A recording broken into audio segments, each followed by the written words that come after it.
When this schoolboy walks into the classroom, the bully is already waiting for him, and the first thing he does is greet Mu with a punch straight to the face. Blood hits the floor, but something is seriously wrong with Mu today. Instead of backing down, he slowly starts laughing like a complete maniac, and then charges straight at the bully. One punch, one brutal headbutt, that's all it takes to force the bully onto his knees right in front of the entire class. Everyone is stunned. They can't believe what they're seeing. Even the teacher has no idea what's going on. The hopeless loser everyone used to mock is now standing over his defeated bully, laughing like a madman, as if he can't even feel pain anymore. So what happened to him? Well, the strongest being on Earth just ended up inside his body. And his story began a very long time ago. It all started 3 million years ago, when humans were nothing more than stinky apes dominating the wildlife. Among those apes was the protagonist of our story, who was just an ordinary Australopithecus with an unusually strong love for hunting. But the defining trait that set him apart among all the specimens around was the fact that he never died. While his fellows turned to dust with the passing millennia, he remained alive to witness it all. Countless eons swept past him, but time had literally no effect on him.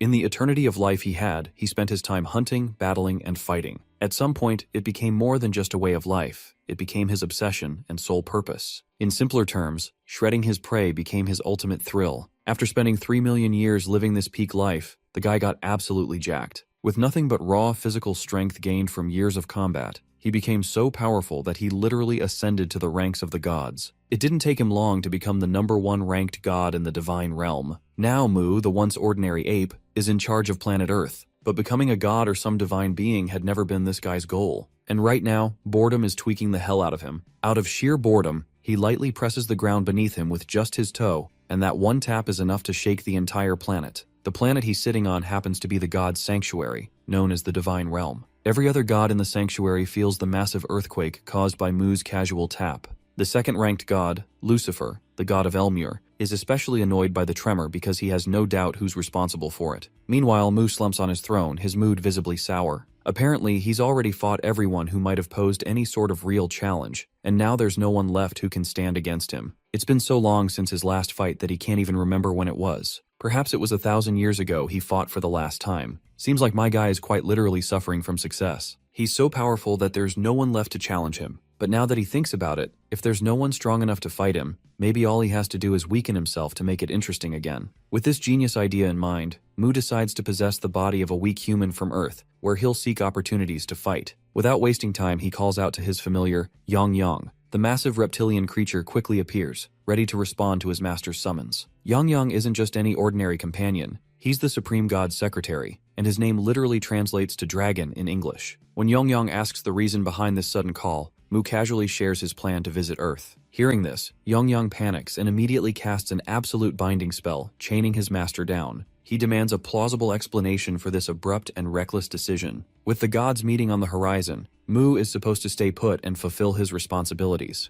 But Mu couldn't care less about any of that. Without even acknowledging the spell, he begins walking, dragging his massive reptilian secretary along like it's nothing. Yang desperately tries to hold him back, but it's a futile effort. The real reason Yang doesn't want Mu to leave isn't just duty, it's his own fear. This reptilian guy knows that once his master is gone, the other gods will turn their frustration and grudges on him. He's certain they'll use him as their personal punching bag to vent all the pent-up anger they've harbored toward Mu. But now that Mu has finally made up his mind, there's no power in the world that can stop him from fulfilling his desire to fight. Effortlessly, he breaks through the chains binding him and turns to his secretary. He openly declares that he'd consider staying if only Yang is willing to fight him in return. Of course, getting absolutely shredded by his own master is the last thing this poor reptile wants. So, nervously, he simply wishes his master a safe trip instead. With all obstacles out of his way, Mu shifts his focus to finding a candidate to possess. Tuning into the thoughts of the humans on Earth, he scans the sea of minds, listening to their wishes and desires.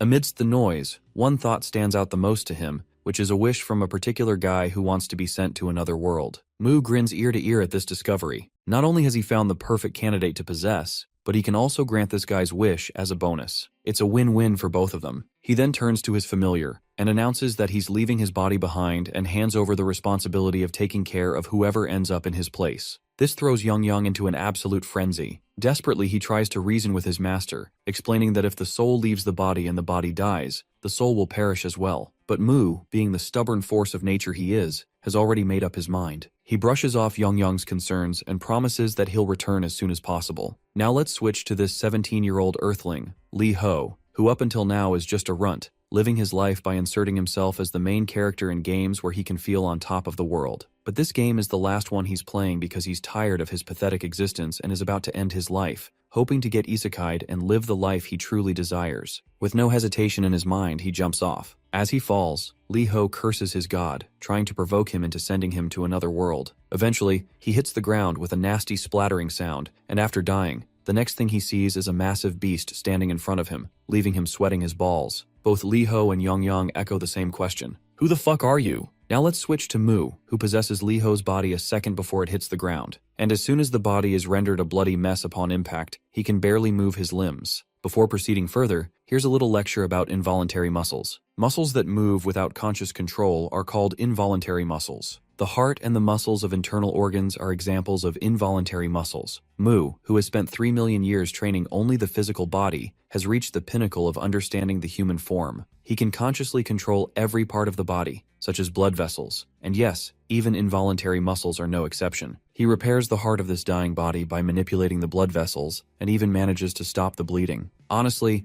it's been a while since he's bled this much, so the feeling of losing blood is just turning him on to no end. He's now feeling very proud of the decision he made to come here. First, he decides to head to the base, which of course is supposed to be the house of Earthling Lee-ho. After getting back into his dorm room, Mu spends hours digging through memories and figures out most of the things he should know. Apparently, Lee-ho has only one family member, and they're male, but he lives far away, so Lee-ho lives here alone. In simple terms, Lee-ho definitely fits the bill for being poor and miserable, and his current occupation is attending a place called school. Furthermore, there's one particular guy who's always finding excuses to beat the living daylights out of Lee-ho. This only makes Mu happier, as the sole purpose of his visit to this planet is to fight. He's ready to jump straight into a fight and start beating the hell out of anyone who crosses him. While he's getting all hyped up, he suddenly feels a tickling pain in his muscles. He quickly realizes that this muscle soreness must be from the handstand he did earlier. Although it's aching like hell, and you'd think that would be a huge turnoff, my guy is absolutely exhilarated to feel this familiar pain of muscle soreness, something he hasn't felt in 1,000 years. The next day, the spot where Lee-ho had fallen catches the attention of the authorities and is quickly turned into a restricted crime zone. With so much blood on the ground, they're trying to figure out who it might belong to. Mu also notices the officers gathered there, but he doesn't walk that path and simply takes a turn toward his class. After arriving at school, Mu opens the classroom door with the force of an animal, causing it to bounce back and smack him in the face. There's also this guy we have seen in Lee-ho's memories. He takes note of Mu's presence and questions him about his foolishness. Seeing this familiar face, Mu quickly recalls that this is the same bastard who often bullied Lee-ho. The sight of his prey being served to him on a golden plate like this makes him feel absolutely euphoric. Even the bully gets a little sassy, seeing how this loser is grinning maniacally. So he puts his phone down, gets ready, and throws a punch without any warning. The punch causes Mu's face to bleed, but he doesn't react at all to his enemy's preemptive attack. You see, Mu has his own rules when it comes to fighting. A fight only begins when all parties involved have this implicit understanding, or you can call it a will to fight. Therefore, the key lies in the opponent's intent. The way to confirm that intent is by waiting for the opponent's preemptive attack. Although this code of conduct causes Mu to take a lot of damage to his face, he's glad that he now finally has the green light to proceed with the fight. So, without a second thought, he delivers a devastating blow right to this bastard's face. Bro puts so much force into his punch that all the muscles in his arm electrify with pain from the muscle soreness. The pain is so unbearable that he literally makes a face like he just ate something nasty. Let's not forget the fact that they're in a classroom, and the teacher immediately starts shouting his ass off, furious to see these two idiots fighting each other. The bully, on the other hand, feels his pride crumbling after getting rocked by such a hard punch. To save his face, he launches himself at our boy. Mu quickly gets into high alert, but he is not sure if he can save himself. If his body were in good shape, he'd easily avoid this much. But since he currently lacks the necessary strength, he decides to use a different trick he has up his sleeve. Even so, he still ends up taking a hard blow from the bully, and learns the hard way that there's no mana on Earth. The bully prepares himself to throw another punch, while Mu dreads the fact that he's running out of options to defend himself. But still, he steels himself to face this bastard head-on. Even if he can't use his arms, legs, or magic, my guy just uses his hard head, literally, and takes the punch directly to his skull. His skull is so solid that the bully actually hears his own bones cracking, leaving him in agonizing pain he never thought he'd experience. While the opponent is dazed and distracted by the pain, Mu takes this opportunity and slams his head right into the bastard's belly, right where the human's weakest point lies, the solar plexus. Afterward, he follows up with an uppercut using his head, smashing the bastard under his chin. With that final blow, the bully's knees lose all remaining strength, and all the Gen Alpha kids in the room immediately grab their phones to record the guy in his misery. Everyone's faces glisten with sweat as they watch Lee Ho effortlessly win. Just yesterday, they'd seen him get beaten up, but this insane comeback is absolutely unbelievable. As for our boy, he's completely lost in his own thoughts. He vividly recalls how, when a fight ends and the excitement settles, there's a unique feeling you can only experience then. The dull, regular pain pulsing in the areas where you were hit and the sticky, bitter taste of blood seeping into your mouth. Well, this is exactly the feeling he's been longing for, and right now, he's absolutely turned on by this overwhelming sensation. My guy crouches down and makes sure to express his gratitude to the bully. But his way of expressing his gratitude is something rather unusual, something even I didn't see coming. He literally opens his mouth, bites off the bully's ear, and spits it onto the ground in the most barbaric way possible. This sight deepens everyone's anxiety even further. To think this dude actually ripped off someone's ear so casually? Well, this is just Moo's way of leaving his mark on those who give him a fun fight. It's his twisted version of expressing gratitude while marking them as a toy that could bring him joy. From now on, they'd be called Moo's Play. Only strong opponents could give him a fun fight, so naturally, Moo's Play became a symbol of strength in his eyes. But on Earth, this is not how things work,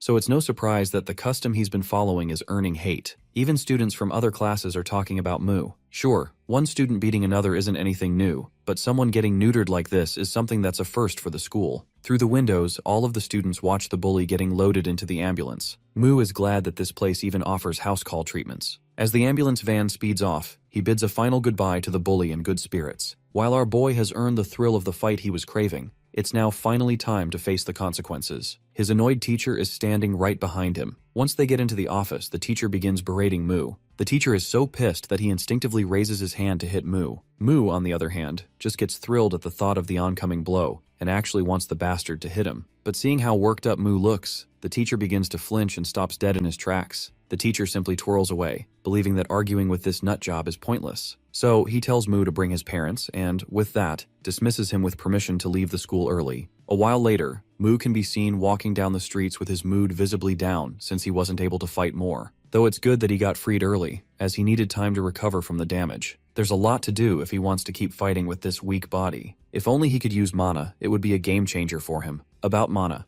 it's the power beyond humans, called by various names like Kai or Chakra in some places, but in most cases, it's just called mana. Basically, mana is the life force present everywhere in nature. In some worlds, humans become hunters using it. In others, they become wizards. But on Earth, there's no mana, so no magic or skills that require mana can be used. He even tries to wield magic, but his attempt goes fruitless. Seems like Moo has no choice but to solely rely on his physical strength. Regardless, he decides to head back to God's sanctuary and return tomorrow once the body is fully healed. When he gets back, he notices Lee Ho choking the life out of poor Yong. A few minutes later, Lee Ho directly addresses Moo, expressing his desire to take this dragon along with him to another world. After all, if he has this dragon in tow, he'll be overpowered from the very beginning. But Moo doesn't pay much attention to this human's words. He simply conjures up a giant hand that grabs Lee Ho and begins walking away without properly clarifying his intentions. Though he does briefly mention that he's definitely going to send Lee Ho to another world. A while later, we reach Lucifer's domain, the second-ranked god. Moo barges into the castle without asking for permission or anything.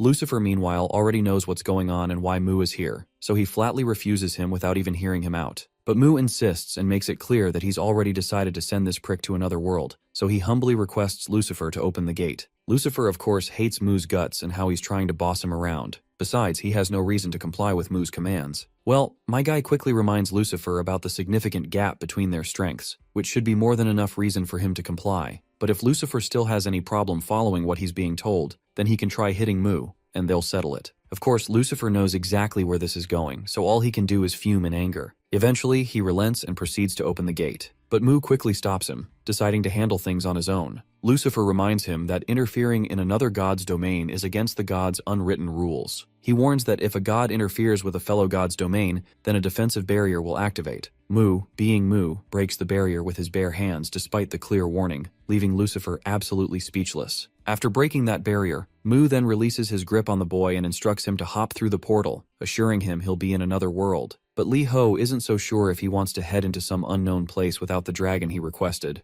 Well, Moo blatantly declines, stating that Yong belongs to him, and simply wishes Lee Ho the best of luck in finding a dragon of his own. With that, he flicks Lee Ho with his giant hand toward the portal, sending him to the new world. Once the mission has been accomplished, my guy decides to take his leave. Lucifer, on the other hand, is left standing there, his hands trembling with rage. You see, Lucifer originally came from his own domain, the planet Illumre. He was the first demon king, standing at the pinnacle of all living beings. With all the power he had under his belt, he became too arrogant to the point that he challenged the existence known as God. And surprisingly, he successfully killed the god he had challenged, taking their place. Basically, he rises to the top by defeating other gods. At that time, Lucifer was the god of gods, their absolute ruler, invincible and supreme, legendary and unparalleled, catastrophic and mythological, infinite and transcendent. In short, he was an utterly undefeatable force to reckon with. Well, that was only until Mu appeared. So in the present, it's not surprising that Lucifer absolutely hates the brute known as Mu.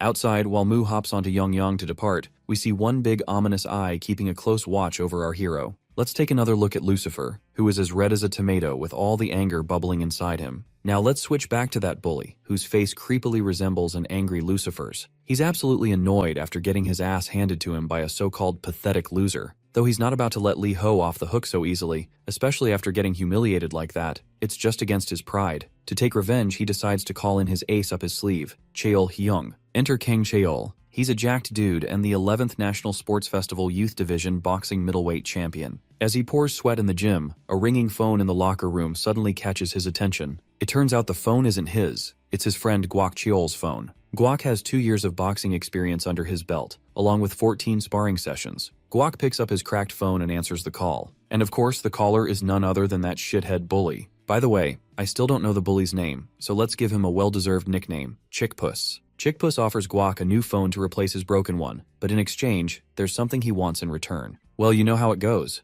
Guak is more than willing to help Chickpuss with whatever it is. The next scene transitions into the classroom. Chickpuss enters, his nose and ears still covered in bandages, with his hand also wrapped up. After that humiliating loss in front of everyone, he can barely walk into the classroom with his head held high. As expected, he becomes the center of attention, and the students immediately start clamoring about how he ended up like this after always picking on people. They find it hilarious how the once tough guy is now nothing more than a defeated mess. The students who used to be scared of him now think it's ridiculous that they were ever intimidated by this hobo. Eventually, all these insults get under Chickpuss's skin. Slamming his bag down in sheer frustration, he glares at everyone. He confronts the students who are intentionally whispering just loud enough for him to hear. He challenges all of them openly and dares them to face him head-on if they're so eager to pick a fight. While most of the students recoil in fear, one particular student, the class president, stands up from her seat. Without hesitation, she tells him to shut the fuck up and sit down. Or, if he doesn't like it, he can leave the class. Chickpuss can't stand the fact that he used to be the hotshot in this room, but now everyone treats him like a complete loser. In a fit of rage, he grabs a chair and yells out a challenge to the entire class, daring anyone to come at him if they're so eager. It's then that a jacked-up guy steps into the classroom. Once he's inside, he questions the loudmouth about why he's standing. Chickpuss doesn't take long to get over his seat. While Chickpuss cowers on his seat, the class president gives a quick nod to the teacher, silently assuring that everything is fine. The teacher, however, has other plans. He asks the class president to meet him after school. Apparently, the guy who caused a scene yesterday, Lee Ho, hasn't been answering his phone. The teacher wants the class president to check on him. To sweeten the deal, he promises her a glowing recommendation letter for her senior year. With that, the teacher conveniently dumps his responsibility onto the poor girl and heads out. Later, the class president arrives at the hostel building. She knocks on the door for what feels like ages, but there's no response. Since no one is answering her calls either, she decides to take matters into her own hands and enters the room. The moment she steps inside, two things immediately grab her attention. First, there are cockroaches crawling around everywhere. Second, and far more concerning, the man she's looking for is sprawled out on the floor, his eyes rolled back in his head. Her heart races and panic sets in. For a moment, she genuinely believes she's staring at a corpse. Later, we see that Lee Ho's body has been escorted to the hospital. Right at that moment, Mu returns into the body. After finding himself in a completely different place than where he last left the body, Mu is naturally curious about his surroundings. As he tries to sit up, he notices he's connected to a drip. Since he does not understand the concept of injections or IVs, he feels dubious about the strange sensation of fluid entering his veins. He focuses on it and soon realizes the fluid contains nutrients, which are being absorbed rapidly, helping to speed up his recovery. It's not exactly magic, but whatever this thing is, it's undeniably effective. The thought that even Earth has something as useful as this brings a smile to his face. However, his subtle snickering catches the class president's attention, and it only creeps her out. She then explains that the homeroom teacher instructed her to find him. Now that her mission is successful, she plans to head back. Meanwhile, Mu has a lot of questions he wants answered. So, he quickly requests her to wait for a moment so he can ask her a few things. She acknowledges his call and stops upon his insistence, giving him a short period of her time before she proceeds to head to the tuition. Well, it looks like Mu has some questions that could help him learn about this world. The most important thing this fight-obsessed brute wants to know is if there's any place where he can train his body. The girl is completely expressionless, unsure how to respond since his question came totally out of the blue and was completely unexpected. But after a moment of thought, she decides to guide him. Since Mu's broke as hell, he ends up in a public park instead of a jam-packed gym. After doing some pull-ups, Mu feels pretty good. Even though he's just in an ordinary park with basic training equipment, he finds it all incredibly professional compared to what he had back 4,000 years ago. Back in the day, the only exercise he did was stone rolling, cliff climbing, and digging holes. It was all simple primitive training methods. But looking at this modern equipment, he's forced to admit that Earthlings are tougher than he originally thought. Suddenly, a pebble strikes him out of nowhere. It turns out Chickpuss has shown up, and he's brought along Guac, the friend he hired if my memory serves right. Chickpuss is drenched in sweat, his face contorted like he's dealing with some serious constipation. He's been searching the whole neighborhood for Mu, and of all places, this is where he finally finds him. Meanwhile, Mu picks up the pebble from the ground, trying to figure out who had the nerve to tag him with that thing. Chickpuss, in a not-so-bright move, admits it was him. He immediately follows up with a threat, bragging that Mu's days are numbered because this cousin of his took out all the third years single-handedly. But before Chickpuss can finish running his mouth, Mu lands a punch so devastating that it sends him straight to the ground. You see, to Mu, that pebble counted as a preemptive attack, which was more than enough justification to start the fight. The scene transitions to the gods' sanctuary, where all the gods are gathered around a grand round table for a regular meeting. But instead of Mu, Yongyang has taken the seat to represent his master. With a written speech in hand, Yongyang begins the meeting, prepared to act as a messenger on behalf of his god. Things take a sharp turn when the absolutely livid Lucifer interrupts, demanding to know what in the actual fuck Yongyang is doing there. The poor dragon nearly jumps out of his scales in shock. In a panic, he scrambles to reassure Lucifer that he's only there to deliver a message and will leave right after. After this frantic explanation, Yongyang gathers himself and proceeds to deliver the message. The message is simple, perhaps too simple. It states that Mu is looking forward to fighting someone stronger than himself and asks to be notified immediately if such a person shows up. And with that, the message concludes. Unsurprisingly, Lucifer is beyond annoyed by this nonsense. He slams the table so hard in frustration that a crack forms along its surface. Still fuming, he vents his frustration aloud. These meetings are already a colossal waste of his time, and now Mu can't even be bothered to show up in person. Lucifer turns to the other gods, questioning if they're really okay with this kind of insincere behavior from Mu.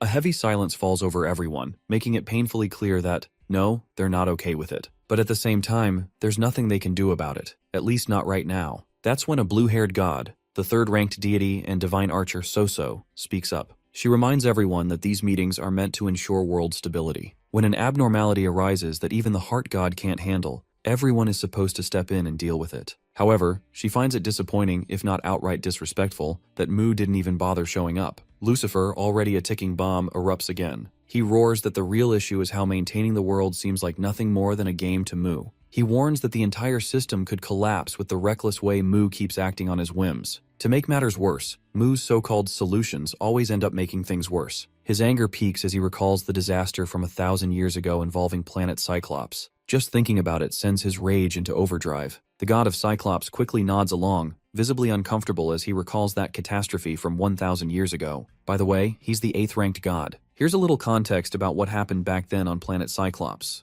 Apparently, a void creature, Shoggoth, attacked the planet, while Mu, the maniac, obliterated the monster with his brute strength. His recklessness caused colossal damage to the planet itself. Lucifer firmly believes that if the gods had worked together, they could have minimized the destruction. Instead, Mu botched the whole thing, allowing the creature to devour part of the planet before taking it down. Lucifer is done tolerating this. He declares that he can no longer watch that lunatic destroy everything in his path. Without hesitation, he goes so far as to claim that Mu isn't even fit to hold the title of a god. Hearing this, Yongyang panics. The poor reptile can only watch as the god's resentment toward Mu becomes glaringly obvious. With nothing else in his power, all he can do is desperately beg for his master to return and fix things. Meanwhile, back on Earth, Chickpuss is sprawled on the ground after that punch. He's furious, seething at the thought that this idiot didn't even hesitate before decking him, even though his esteemed cousin, the boxer, is standing right there. Guac finally speaks up. He can tell this kid not only has guts, but also knows how to throw a punch or two. Curiously, he asks Mu if he plays any sports. Of course, this brute has no concept of something as structured as sports,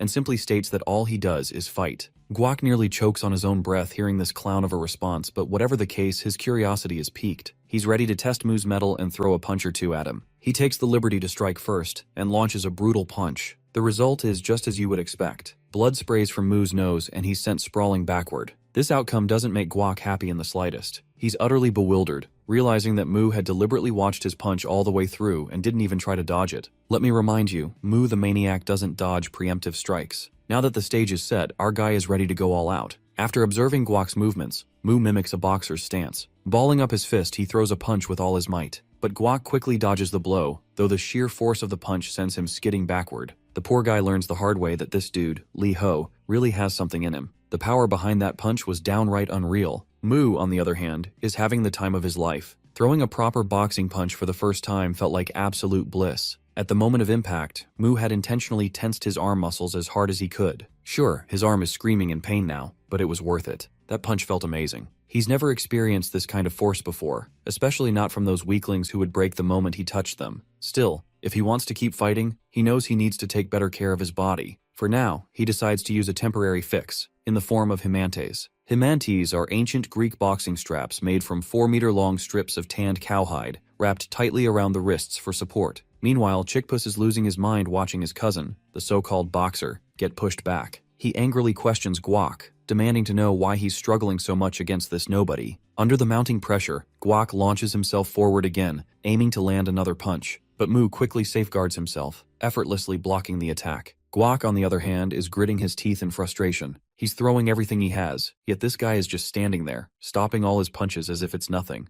Mu, on the other hand, is analyzing every move. He notes how fast and precise Guac's punches are, but they're way too predictable. Just watching the way his muscles move, Mu can tell exactly where each punch is aimed. Finally, Mu takes a calculated step back, effortlessly avoiding a direct hit. Guac gets frustrated after having his blow dodged, so he quickly throws another punch, but Mu dodges that one too. And then, my guy counters with a perfectly placed punch to Guac's hand, causing him agonizing pain. Mu finds it funny when he notices how Guac's pained reaction is quite similar to Chickpuss's expression. If he had any doubts before, they're gone now. These two are definitely cousins. With another decisive blow, Mu knocks Guac out cold, leaving Chickpuss standing there, frozen in fear under Mu's intense gaze. While Mu is eager to finish what they started, Chickpuss can only tremble with his courage completely drained. Seeing Chickpuss cowering in fear, Mu concludes he's lost the will to fight. He directly asks if this bastard plans to fight further, but before Chickpuss can muster a response, Mu delivers a devastating punch straight to his face. What follows is a relentless flurry of blows. Mu doesn't give Chickpuss even a second to concede defeat. Blow after blow lands, and by the end of it, Chickpuss is beaten to a pulp. To finish things off, Mu delivers one final bone-rattling punch, knocking Chickpuss out for good. Satisfied that his opponent has no fight left, Mu turns and walks away after claiming the ear of Guac, and leaves the two broken cousins behind. Later, Mu returns to his apartment, sitting there and reflecting on the recent events. He admits that fighting has been fun so far, but the fact that his body breaks so easily is holding him back a lot. He never, even in his wildest imagination, thought that his muscles would tear just from throwing a few simple blows. While this muscle-tearing process is crucial for growing stronger and continuing to fight, it constantly interrupts him. He eventually decides to head back to the god's sanctuary to retrieve something he had asked Yang to prepare, which is a recovery magic orb. However, when he tries to return to the sanctuary, he fails. No matter how hard he concentrates, the transition just doesn't happen, leaving him wondering what in the world is going on. To understand the situation, let's rewind a few days to the Divine Realm, the domain of Elmer, under the god Lucifer's charge. This was when Mu had forcefully tossed Lee Ho into Lucifer's world. Before leaving, Mu had told Yang to try and procure a recovery magic orb if possible. These orbs, it turns out, are special magical items often found on planets rich in mana like Elmore. They're common on such worlds, casually used for healing and recovery. But Earth, being a planet with scarce mana, only has these orbs through divine blessings or the whims of the gods. As a result, they're exceedingly rare on Earth, and only a select few humans throughout history have ever possessed them. Those who did were revered as gods by the rest of humanity. Yang promises to prepare what his master requested before returning, but he curiously asks who will attend the regular meetings if Mu is going to leave. In response, Mu rummages through his pants and pulls out a piece of paper containing the speech the dragon is supposed to deliver. With that, his master leaves. Meanwhile, Lucifer has been keeping a close watch with his giant eye. In the present, there's only one thought on Lucifer's mind. Mu's body is currently empty. Since Mu didn't join the meeting, it means he's planning to stay away for longer. This is a golden opportunity Lucifer doesn't want to lose. In fact, it's a once-in-a-thousand-years opportunity. Without hesitation, Lucifer quickly uses one of his spells and summons purple rods, letting them crash down. But Young quickly dodges the attack, sternly questioning Lucifer about what he's trying to pull. With a firm tone, the dragon inquires if this is perhaps a declaration of war against the Earth God. Lucifer rises into the air, making it clear that he will expel the Earth God from the seat of divinity. It's a war, and he intends to win. With this declaration, Young doesn't try to hold back either. He quickly opens his maw, preparing a compressed breath fire attack, and shoots a beam of fire at Lucifer. But Lucifer casually flings the attack away like it's nothing. The attack literally spans 360 degrees of the entire planet and causes a massive explosion. The explosion is so enormous that even So has to activate her self-defense aura, casting it over all the other gods to protect them from the collateral damage. After that massive attack, Young decides to take things up a notch. He activates his polymorph release ability, and the guy grows to a massive size. Compared to him, Lucifer looks like a tiny mosquito. But as we all know, size doesn't matter. What truly matters is stamina, and it's no surprise that someone as big as Young eventually gets outmatched. So looks tired already, and since she doesn't want to be part of this mess, she starts to leave, but Lucifer quickly stops her. Before she leaves, he wants to know where she stands, whether she supports Mu or opposes him. But So doesn't want to choose sides, so she decides to remain neutral. Lucifer, however, doesn't care if she stays neutral as long as she stays out of the way. He turns to the others and tells them to step forward if anyone opposes this idea. If anyone wants to oppose him, he's more than ready to handle them himself. Young then speaks up, questioning Lucifer's audacity to think he can actually defeat Master Mu. Lucifer sneers in response, confident that Mu with that weak earthling body couldn't do jack shit. Young grows concerned when he realizes that Lucifer already knows this. Lucifer reminds the dragon that complacency in strength and neglecting vigilance will lead to Mu's downfall, but Young isn't about to let Lucifer have his way. He quickly retaliates with his giant tail, but Lucifer slices through it with his sword as easily as cutting through a cucumber. Severely injured, the poor dragon is left wounded, but Lucifer makes it clear that as long as Young is alive, he can still reach Earth. And once there, he'll make sure to destroy Mu while he's in his weakened state. Young laughs out loud at Lucifer's words, mocking the idea that this bastard stands a chance. The scene transitions to Guac, who has just come out of the nursery after being patched up. In the gym, he's getting an earful from his senior. His senior does not like the fact that this punk ended up badly injured and now wants to quit fighting, even though the competition is just around the corner. The poor guy can do nothing but apologize. But his apologies don't calm his senior down. The senior instructs him not to come back until his arm is healed and dismisses him, telling him to get out of his sight. After taking the harsh words, the poor guy begins to walk out. As he leaves, he runs into Kang Cheol at the exit. Kang, of course, is not thrilled to see his friend in such a beaten-up state, and questions him about the broken arm. Now that Guac thinks about it, Kang is the best boxer in their gym, so he wonders if he might be able to defeat the person who did this. He bows his head in embarrassment before starting to explain. He claims that Chickpuss was getting bullied, so he stepped up to save him, but the opposing party ganged up on him and beat him up. What a coward. He literally twisted the entire story, and just to save his face, he is lying that he was ganged up on instead of admitting that he was soloed by Mu. Anyway, Guac claims that his left arm and ear are in this condition because of those punks. He even starts crying in order to sway Kang into fighting those bastards for him. But it seems Kang isn't as stupid or brain-dead as this blonde. Kang simply tells him that he should have been more careful before the competition, and, instead of fighting, he could have done an extra sparring session. Of course, Guac wasn't expecting this response. The fact that Kang isn't even considering helping him just makes him a little annoyed. Suddenly, Kang pauses, turns around with a totally pissed-off face, and asks this idiot who it was that beat him to a pulp. Now let's switch back to Mu. After trying to teleport himself several times, he once again fails to return. This is something very strange to say the least. There's only one scenario in which he wouldn't be able to return. The first scenario is when the original body is damaged. But Mu is sure his body is supposed to be protected by Young, and even if it wasn't Young who damaged the body, there aren't many things that could harm it. That's when a realization dawns on him. He entertains the idea that perhaps all the gods have joined forces to attack him. He feels annoyed to think that out of all the times, this is when they chose to challenge him. He desperately wants to fight them, but he's not sure how to do it while he's stuck here. After punching the poor pillow into oblivion, Mu tries once again to calm himself down. Even if all the gods attacked him at once, he's confident that Young wouldn't go down so easily. Still, Mu can't afford to just sit around and do nothing, so he decides to do what he can for now. The next day, we find him once again in the park, where he's back at his strength training. Right now, his main goal is to focus on strengthening muscles other than his arms. He can feel the strain in muscles he doesn't normally use, and though they scream in pain, the sensation is quite thrilling. The more he pushes himself, the more he enjoys it. His laughter echoes through the park as he revels in this moment of rapture. Onlookers nearby are left utterly bewildered,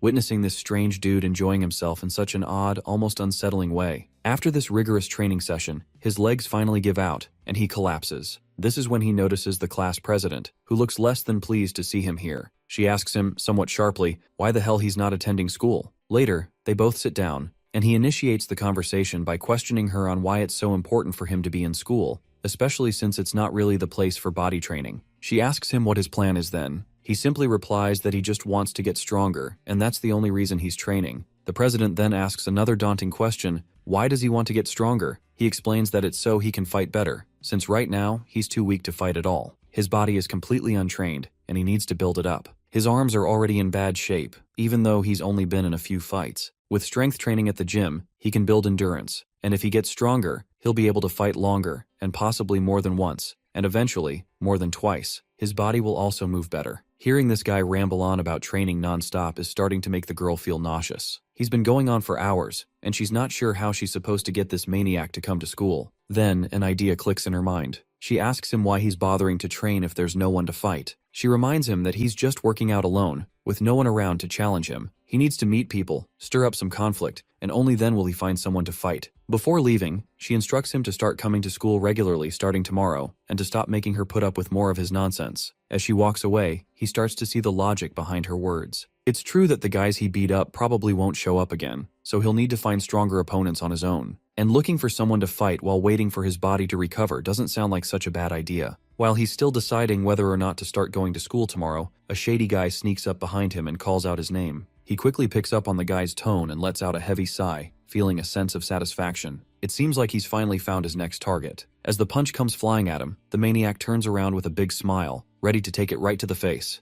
Before we dive right into the action, here's a little bit of introduction about this new guy. Enter Chaeol, a 15-year-old boxer who is slowly making a name for himself in the boxing. When he first starts, there comes a time when his sister, a rising star in ballet, attracts a stalker. The man becomes dangerously obsessed with her, keeping an eye on her every move. One day he crosses the line and tries to grab her instead of just following from afar. But before the stalker can do anything, he receives a hard punch from Kang Chaeol. Unfortunately, it backfires. Because of Kang Chaeol's earlier violent act, the stalker doesn't receive any punishment. Things only get worse. The stalker's obsession intensifies to the point that he attempts murder. This time, Kang Chaeol once again protects his sister and stops the crime, but not without a cost. The stalker injures his sister's leg, ending her dream of becoming a ballerina. Enraged, Kang Chaeol loses his faith in the law and starts believing only in himself. From that moment, he becomes a sort of vigilante, an avatar of justice who punishes those standing on the edge of crime during the darkness of night. He delivers judgment through his fists. Now, facing off against our dude, Kang Chaeol notices his opponent immediately reacting to his light punch and guarded stance.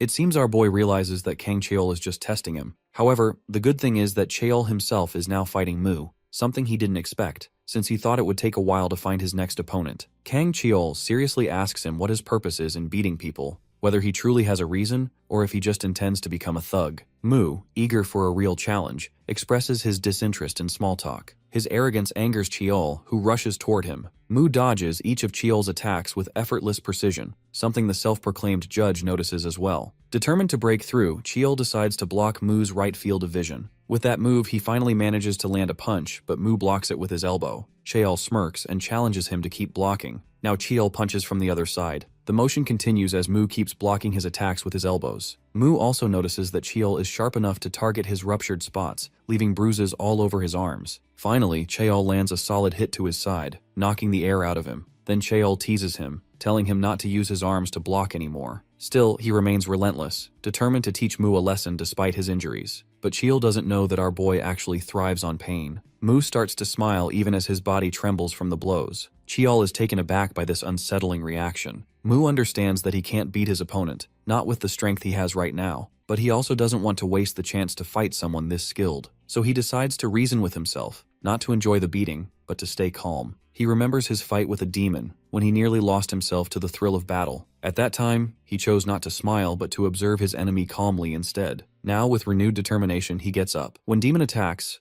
Mu dodges. The punch slams into the wall behind him. Leaving behind his barbaric impulses, Mu decides to use his mind in this fight. With each exchange, his reflexes and responses sharpen. Still, he can't completely hide his excitement. Trying to suppress his grin, he puts on a sulky expression instead. but his acting is so bad that it only infuriates Cheol further. Feeling mocked, Cheol charges at him again. Cheol can't believe that Mu is still fooling around and is about to crush that sulky face of his. Cornered, Mu throws dust toward Cheol's eyes, but Cheol blocks it with his elbow. This move, however, confirms his suspicion that this boy is definitely going to be a criminal someday. With the same sullen face, Mu urges Cheol to continue the fight. Cheol, burning with anger at that expression, attacks again, but Mu easily dodges by ducking to the side. Cheol quickly appears behind him and aims for his chin. Mu smiles, having predicted Cheol's fighting style. It's a bare-knuckle technique. This kind of fight existed in his own era too. After returning to Earth and facing 2 opponents so far, he concludes that the old-style knuckle fights focused more on defense because the rough ground limited movement. Now, with smooth floors and shoes to aid movement, fighters can fight more offensively. Observing Cheol's motions carefully, Mu begins to understand his attack patterns and realizes he can easily guide the flow of the fight his way. Most of the time, Mu keeps dodging Cheol's attacks. His plan is simple: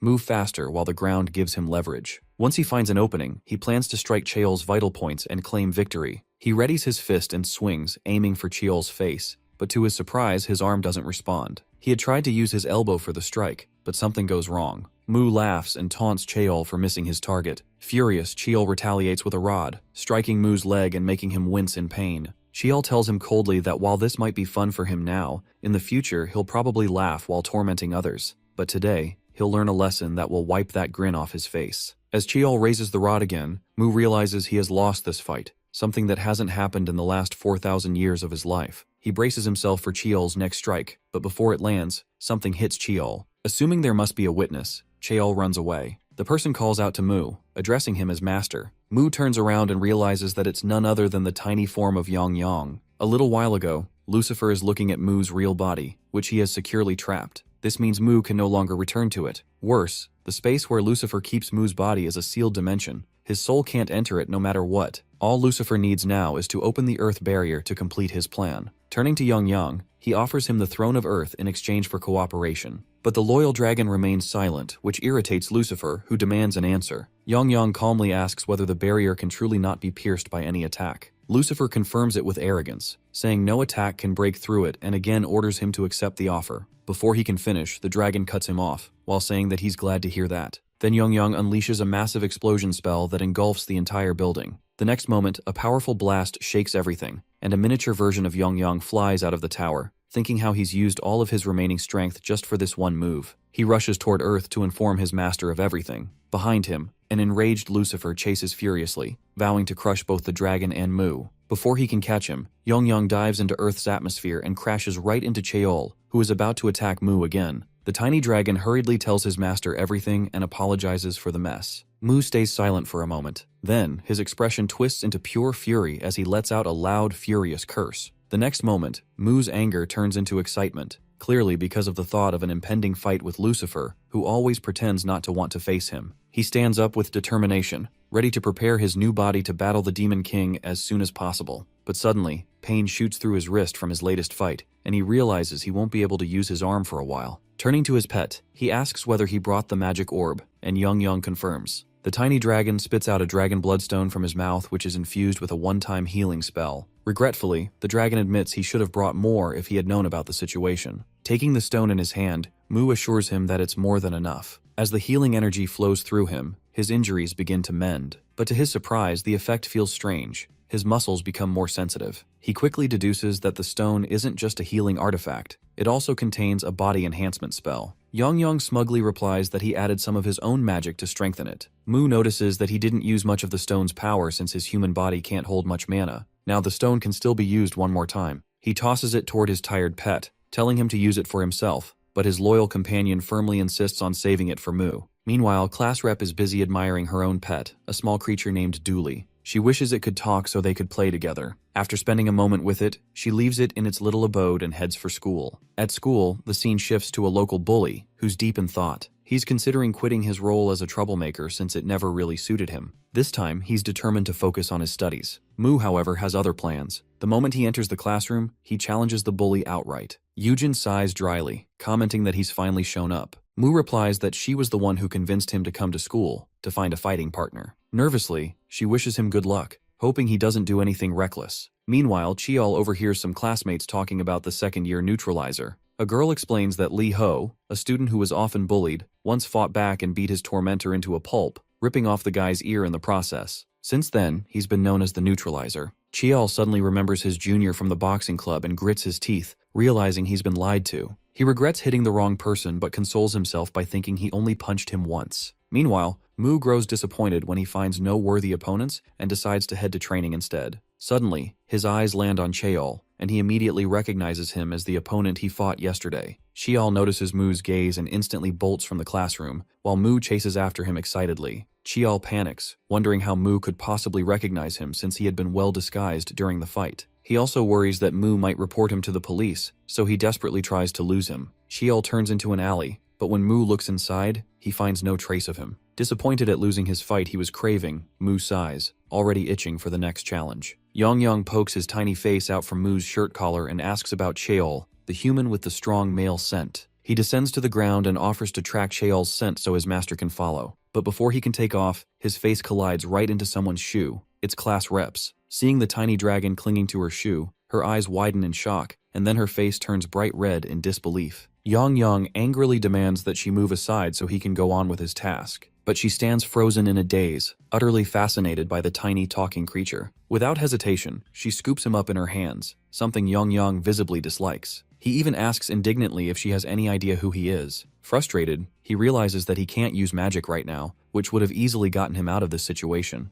On the other hand, Yujin is completely enchanted, staring at him like he's the most adorable talking lizard ever, definitely more impressive than her pet Dooley. Yongyong wriggles free from her grasp and hides behind Mu's leg, grumbling under his breath about how weak he's become. Class rep then asks if Yongyong is Mu's friend, to which Mu confirms with a calm nod, adding that the little dragon is quite obedient. Yujin, however, is clearly jealous that Mu has such an extraordinary pet. Noticing her expression, Mu smirks and teasingly offers Yongyong to her for a while, much to the little dragon's horror. Later, the poor dragon ends up being taken to Yujin's home. Seeing his sulky face, she assumes he's simply upset. She recalls how Mu offered to lend her Yongyong in exchange for helping him find Cheol, and she had immediately agreed. Before leaving, Mu instructs his pet to stay with Yujin for now and return on his own afterward. When Yongyong asks where he's going, Mu replies with barely contained excitement that he's heading to Sansujang. Now, in the present, Yongyong introduces himself as Mu's secretary and raises his tiny hand to cooperate with her. Seeing this, Yujin's heart skips a beat at his cuteness, and she immediately extends her finger to shake hands with him. She guesses that by master, he's referring to Lee Ho, and she promises to help him as the class president. Hearing that term for the first time, Yongyong looks confused. Yujin explains that it means she's not only the leader of the class but also the top student in their grade. Now he understands why Mu chose her because of her position. But he's also baffled to learn that Mu himself isn't the leader. When she reveals that Lee Ho isn't even the top student, Yongyong immediately protests. He insists that if she's the leader of the class, then Mu must be the leader of Earth. Then, with all the authority his tiny form can muster, he orders her to make sure Mu becomes the strongest. Yujin agrees, but on one condition. He must visit her home often. Feeling quite smug, Yongyong accepts, thinking this works perfectly in his favor. He's already planning to use Yujin to gather information about Earth. Deep down, he's determined to help his master reclaim his title as the strongest of all. Meanwhile, the said master is training in the park. He gets down from a pull-up bar, satisfied with the enhancement effect of the Dragon Bloodstone. He also notices that his torn muscles have fully healed, which will help him grow even stronger. Ready to test his strength, he positions himself, pulls back his arm, and punches the iron pole in front of him. The result is satisfying, as the impact rings out sharply. He glances behind him, half expecting to see Cheol, but feels disappointed when he doesn't. Still, he consoles himself, thinking he'll run into him eventually at school since they both attend the same one. As he walks away, the pole he struck now bears a deep dent from his punch. Passing by Yujin's house, his scent of sweat drifts through the air, reaching Yongyong, who is currently browsing online shopping sites with Yujin. Catching the familiar smell, Yongyong hops down from her shoulder and bids her goodbye. Yujin is clearly disappointed that his visit has ended so soon. Jumping out the window, Yongyong glides through the air and lands neatly on Mu's shoulder. With a smug grin, he boasts about how he won Yujin over, and that now she too will follow Mu. As they continue walking, a commotion breaks out in a nearby alley. Mu turns his head and Yongyong's nose twitches. He immediately catches the familiar scent of Cheol coming from one of the people fighting. Cheol is beating up a thief who stole a bike. The thief, clutching his bruised face, warns Cheol that he's making a huge mistake. He even threatens to send people after him, which only earns him another round of punches for talking nonsense. At that very moment, Mu shows up behind him. Cheol turns to find Mu standing behind him. Yongyang, however, is too busy sniffing the air, clearly distracted by the delicious smell coming from a nearby restaurant. Mu's eyes, though, are locked on Cheol. Cheol immediately raises his hands in protest, insisting that Mu has misunderstood as he has no intention of fighting anymore. But Mu doesn't seem to care. Without a word, he charges forward. Left with no choice, Cheol takes a defensive stance. Just as Mu closes the distance, he suddenly stops. Cheol blinks in confusion, unsure why Mu hasn't attacked yet. For a split second, he wonders if Mu might have changed his mind. That's when the thief, seeing an opening, pulls out an iron rod from his bag and swings it hard. Cheol narrowly dodges, but the rod crashes against Mu's head instead. Mu pretends to be hurt, but in truth, he's only waiting for the right moment. The instant the thief lowers his guard, Mu kicks him in the stomach, snatches the rod, and slams it into the man's neck before smashing their heads together. The thief screams in pain, but Mu doesn't stop. He keeps hitting, punching, and striking, his face lighting up with joy, until suddenly, it doesn't. His excitement fades into dullness. The victory feels empty, lifeless. One-sided fights just don't thrill him anymore. So naturally, he decides to fight Cheol instead. But when he turns around, Cheol is already gone. While Mu was busy pummeling the thief, Cheol quietly slipped away, wondering in disbelief how this guy kept finding him. Meanwhile, poor Yongyang is still thinking about food, drooling at the thought of a proper meal, only to be smacked aside as Cheol runs past him in his escape. At home, Cheol's mind keeps rolling around Mu's tactics, the way that guy seems to actually enjoy fighting. At that moment, his sister, Kang Hyuna, arrives, proudly announcing that she has just won a case against a criminal. After the stalking incident, this former ballerina has become a prosecutor. She tells him to move aside, but he turns to her and asks if she would get hurt if he hit her. She retorts that her hit wouldn't even make him flinch. Then she walks past him, explaining that for dinner, he'll have ramen but without an egg. He quietly observes how unbroken her spirit is, even after everything she went through. In contrast, that same incident has left him full of anger. But this isn't one of those moments for reflection. Not when he starts boxing again, his mind slipping back to his early days. Meanwhile, Mu is heading to school while poor Yongyang keeps apologizing for yesterday's incident, claiming that hunger made him lose sight. The students around them notice Yongyang and start guessing he might be a Komodo dragon. Just then, Yujin spots him and runs over, clearly excited to see him again. Mu asks her about the mission of finding the guy. She says she has a vague idea about the person he's looking for. Based on his description of Cheol in disguise, she realizes he's talking about Iljime. Mu doesn't recognize the name, so Yujin explains that it's short for Iljin Matajek, meaning someone who beats up bullies. Then she teasingly asks if he's into that kind of bully stuff. Mu, clueless as ever, just shrugs, but firmly adds that he has no intention of letting that guy go next time.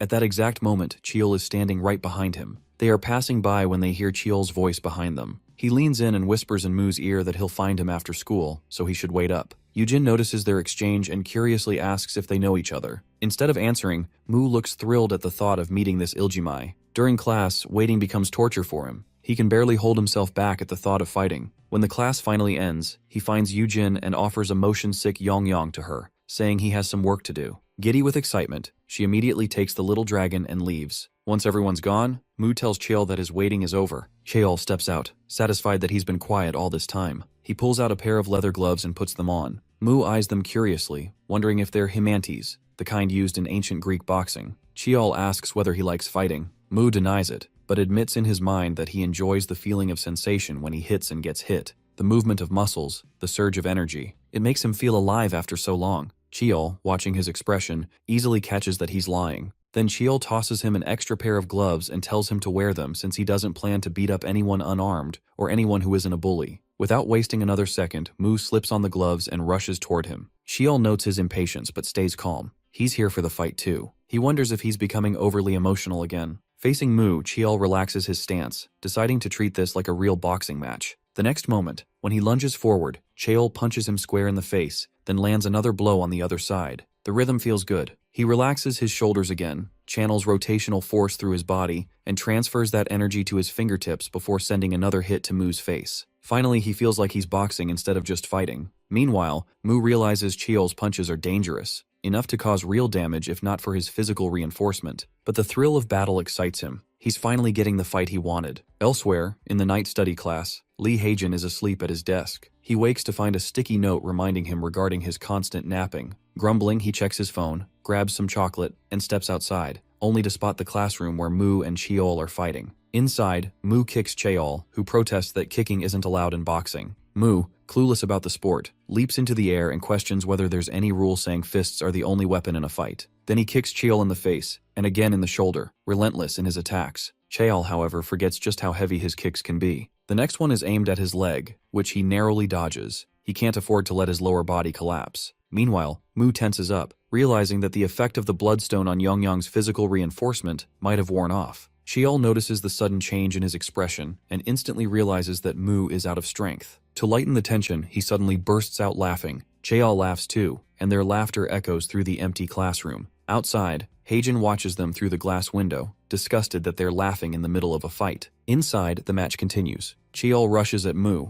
but Mu, now drained from the physical exertion, decides to take a defensive approach. Cheol is merciless this time. He punches his knee, making him stagger, then lands another blow on his face. Yet he keeps smiling. He understands now that Li Ho's body isn't strong enough to endure against Cheol's solid muscles. A thought crosses his mind, to use the third form of the bloodstone. Still, he rises again, determination burning in his eyes, and throws another punch. Cheol blocks it easily, and remarks on how lively Mu is even after exhausting his strength. Then he mocks him for having such a light punch. At that moment, Cheol gets distracted by something, and Mu seizes the opportunity. Cheol feels dizzy and confused. Even though the punch wasn't particularly strong, he decides to stay focused from now on. The next moment, he slams his head into Cheol's. Mu looks satisfied to see his trick working perfectly in his favor. In reality, he's practicing gathering mana, something essential for using magic. Normally, during mana gathering, a user draws in and purifies the surrounding elements like dust and oxygen. But here on Earth, since mana doesn't naturally exist, he adapts the method by gathering air in one spot, and when he attacks, it bursts outward as he releases it. He didn't expect it to work so effectively. Now, looking at the knocked out Cheol, he finds him far more interesting than expected. He's even tempted to bite him to leave a mark after such an entertaining fight, but before he can, his hand stops him. He has misunderstood the scene. Cheol, still dazed, admits his defeat but refuses to let Mu cross that line. Finally, fumbling for words, he tells him that they'll see each other again. Later, Yongyang leaves Yujin's home, carrying the things she packed for him. She's ready to give him even more if he wants, but he waves her off and goes on his way. While walking, he spots Cheol heading down the street. The memory of how Cheol hit him and ran still burns in his mind, and revenge starts to bubble up inside him. Meanwhile, poor Cheol's head is still buzzing from Mu's earlier attack. Suddenly, Yongyang launches himself at him, but in just 0.16 seconds, Cheol reacts and flings the small creature away. He blinks in confusion, wondering what kind of dog that even was, and continues on his way. In this knocked out state, our boy finds his poor pet sprawled out. The next day, he decides to keep Yongyang hidden inside the bag Yujin packed for him. Inside, Yongyang brags about how Yujin is doing a great job as his subordinate. He also decides to stay hidden to avoid drawing attention. That's when Mu spots Cheol, who questions why he's wearing a school uniform even on Saturday. Mu, who doesn't even know what exactly is Saturday, letting the matter go, Cheol asks about his passion for fighting. He calmly answers that he only fights when necessary. Cheol clearly doesn't buy the lie but lets it slide, instead offering him a chance to tag along while promising plenty of fighting opportunities. Mu's expression instantly shifts to excitement at hearing that, and he comments on how impressive Cheol sounds. He eagerly asks Cheol to take him to a place where he can fight. He, however, clarifies that it won't happen right away, which makes Mu doubt whether he's really as good as he claims. Then he tells him that before anything else, he needs to learn from him first. At Friday morning at Wild Goose High School, inside the restroom, a group of boys controls the entire space, not letting anyone enter. One bulky boy, Yang Zhou, stands inside, demanding money from another boy who offers only 20,000 won. The small amount infuriates him. Yang Zhou vents his frustration at Cheol because of him he couldn't sell the bike for a good price. Enraged, Yang Zhou punches the wall and curses Iljimai, muttering that the money isn't even enough to cover the principal, let alone the interest. He then orders his subordinate to call everyone. Now on Saturday, Cheol explains the situation to our boy. Initially, he says he just used to beat people recklessly, but after meeting him, he realizes he can actually enjoy fighting. Mu suggests that instead of wasting time on random people, he should just fight with him. Cheol assures him that a rematch will happen soon. Then Mu points somewhere, telling him to look. At first, Cheol assumes it's cigarette smoke, but the fog is too thick for them to be smoking that much. He senses something shady is about to happen as he spots a suspicious figure standing behind the smoking boys. The shadowy figure is demanding money from someone when Cheol moves closer to the smoking boys. One of them demands that he hand over his wallet, which earns the guy a solid punch from Cheol. Another instantly recognizes him as Iljimai. When the smoke clears, Cheol sees that there are more thugs than he first thought. He signals to our boy, who puts on his own mask, ready to move. Cheol rushes forward while Mu stands still, waiting for someone to land the first hit so he can join the fight. The chance comes when a goon pinches his leg, realizing he's with Cheol. Seeing that, Mu immediately joins in and punches him even harder. Before long, the two of them are beating the thugs down efficiently. Watching them, our boy notes that even though these delinquents act tough, they're actually weak, with the muscle strength of average people. What he doesn't understand is that their respiratory systems are in terrible condition. Cheol then picks up a wallet, one that belongs to a girl, and turns toward her. She happens to be his classmate. Meanwhile, Mu receives a warning from Yongyang about a new threat. Apparently, one of the thugs has already reported Iljimei's location to Yangzhou. Without wasting any time, Yangzhou arrives with his lackeys. Cheol burns with anger he's been holding back for a long time, especially after seeing his classmate involved. He's ready for a brutal fight, while Yangzhou orders his men to attack. Our boy, on the other hand, is thrilled to see an all-out brawl breaking out. Everyone fights recklessly, and he's enjoying every moment, until he suddenly takes a hard punch from Yangzhou that sends him crashing to the ground. Yangzhou doesn't understand why there seem to be two Iljimeis. Meanwhile, Heijin waits for someone who still hasn't shown up or answered his calls. Then he spots Yangzhou, who's clearly out to kill his enemies. Watching the chaos, Heijin feels disgusted by their street fighting. He can't understand how anyone could waste their time like this. The truth is, his hatred for fighting comes from his father, a former mixed martial arts champion known as the strongest man. But every victory drove his father deeper into madness. At home, he became violent, taking out his rage on his family. Heijin's mother eventually escaped, but Heijin stayed behind to protect his sibling, enduring the abuse. Over time, he studied his father's fighting techniques. When he grew older, he started fighting back. That's when his father, feeling threatened, vowed to kill him and his sibling. Before that could happen, Heijin killed his own father. Because of his circumstances, he served only a year in juvenile detention before returning to school. Afterward, he worked tirelessly to support himself and his sibling. His body became his greatest asset, and he vowed never to risk it in meaningless fights like Mu or Cheol. But then his eyes land on a girl, Li Daljun, who is none other than his sister. And at that moment, he loses control, because now his sister is in danger. Yangzhou stands before the knocked-out Mu,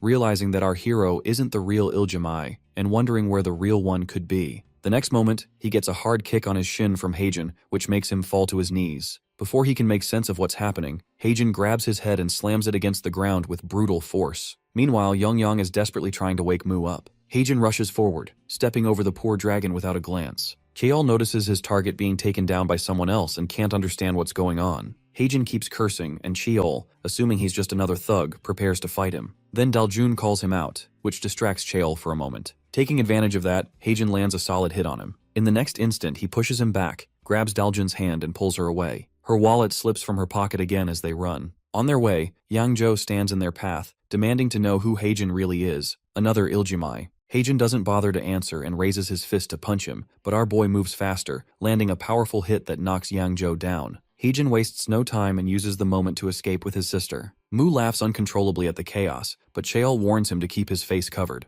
As they move forward, Yangzhou catches sight of their shadows, his fury boiling over. Later, Cheol lectures our boy about the most notorious delinquents around, among whom Yangzhou stands out prominently. His other partners are Kwak Dugan from Kuku High School and Kim Chung-gu from Whistle High School. Together, they're known as Godori. So far, they haven't caused major trouble, but lately, people have started reporting cases of robbery linked to them. He keeps wondering about the reason behind everything, but after yesterday's incident, he finally realizes that all of them are the same people who once beat him up during a mugging incident. Yangzhou turns out to be their so-called leader and the mastermind behind their crimes. It seems like Cheol's lecture is completely useless, as our boy doesn't even understand simple terms like delinquent or mugging. Cheol gets furious at him for having a brain but no common sense. Hearing his anger, Yongyang also gets worked up and yells at our boy for daring to talk to his master like that. Cheol is taken aback when he hears a talking creature, which he initially assumes is a frog. Mu calmly explains that it's his companion. Cheol now starts to find Mu a very suspicious person in his own way. First, he didn't know basic words, and just yesterday, he didn't even know what Saturday was. And now he has a talking frog, much to Yongyang's irritation. Finally, Mu decides to reveal his identity to Cheol, declaring that he is a god. Cheol doesn't believe him for a second and instead concludes that he must be an alien. Ironically, our boy doesn't even know what an alien is. It's revealed that they're sitting in the class president's room, who looks completely annoyed by their presence. Later, Yongyang finally manages to charm Yujin into letting the boys stay there for their plan. Cheol explains things to Mu in simple terms. Yangzhou is their target. Still, Cheol feels a wave of irritation when he thinks about Daljun. At that moment, Mu reflects on Yangzhou. Just thinking about him gives Mu a strange sense of defeat,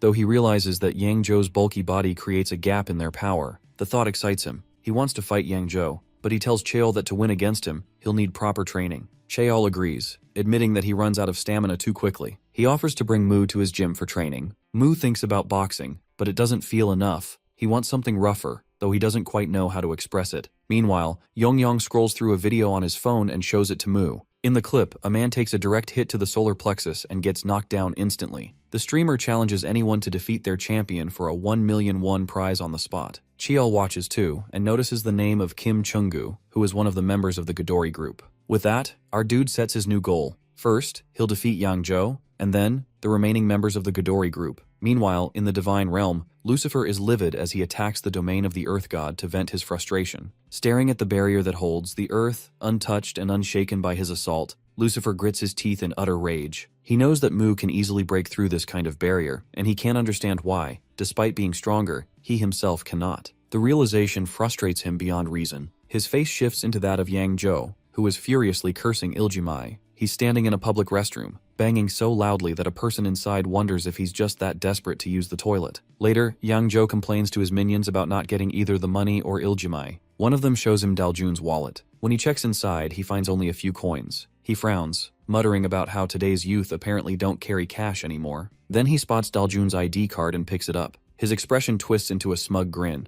He's clearly planning to use it for something. Meanwhile, Mu follows Yongyang's directions, guided by the map Yujin made for them. As they walk, a boy jogs past with his dog. The moment the dog gets near Yongyang, it catches his scent, growls, and bites him. Enraged, Yongyang glares at his new enemy and swears to kill the dog as soon as he regains his magic. After a while, they reach their destination, where people are trying to participate in a challenge, but keep getting rejected by the streamer selecting the participants. When it's Mu's turn, the streamer comments on him wearing a school uniform on a weekend and asks about his school. Mu confidently answers that he's from Pigeon High School. When asked about his fighting experience, he doesn't understand at first. Once the streamer explains, he calculates and proudly declares that he has 3 million years of fighting experience, causing a person behind him to burst into laughter. The girl agrees to let him participate but asks for an entry fee of 50,000 won. It seems Yongyang has already stolen Yujin's wallet, and the streamer finds 46,000 won inside. She accepts it anyway and lets Mu join. As Mu steps forward, he notices a hooded figure whose physique reveals intense training. Remembering the Godori members from the stream, he concludes that this must be one of them.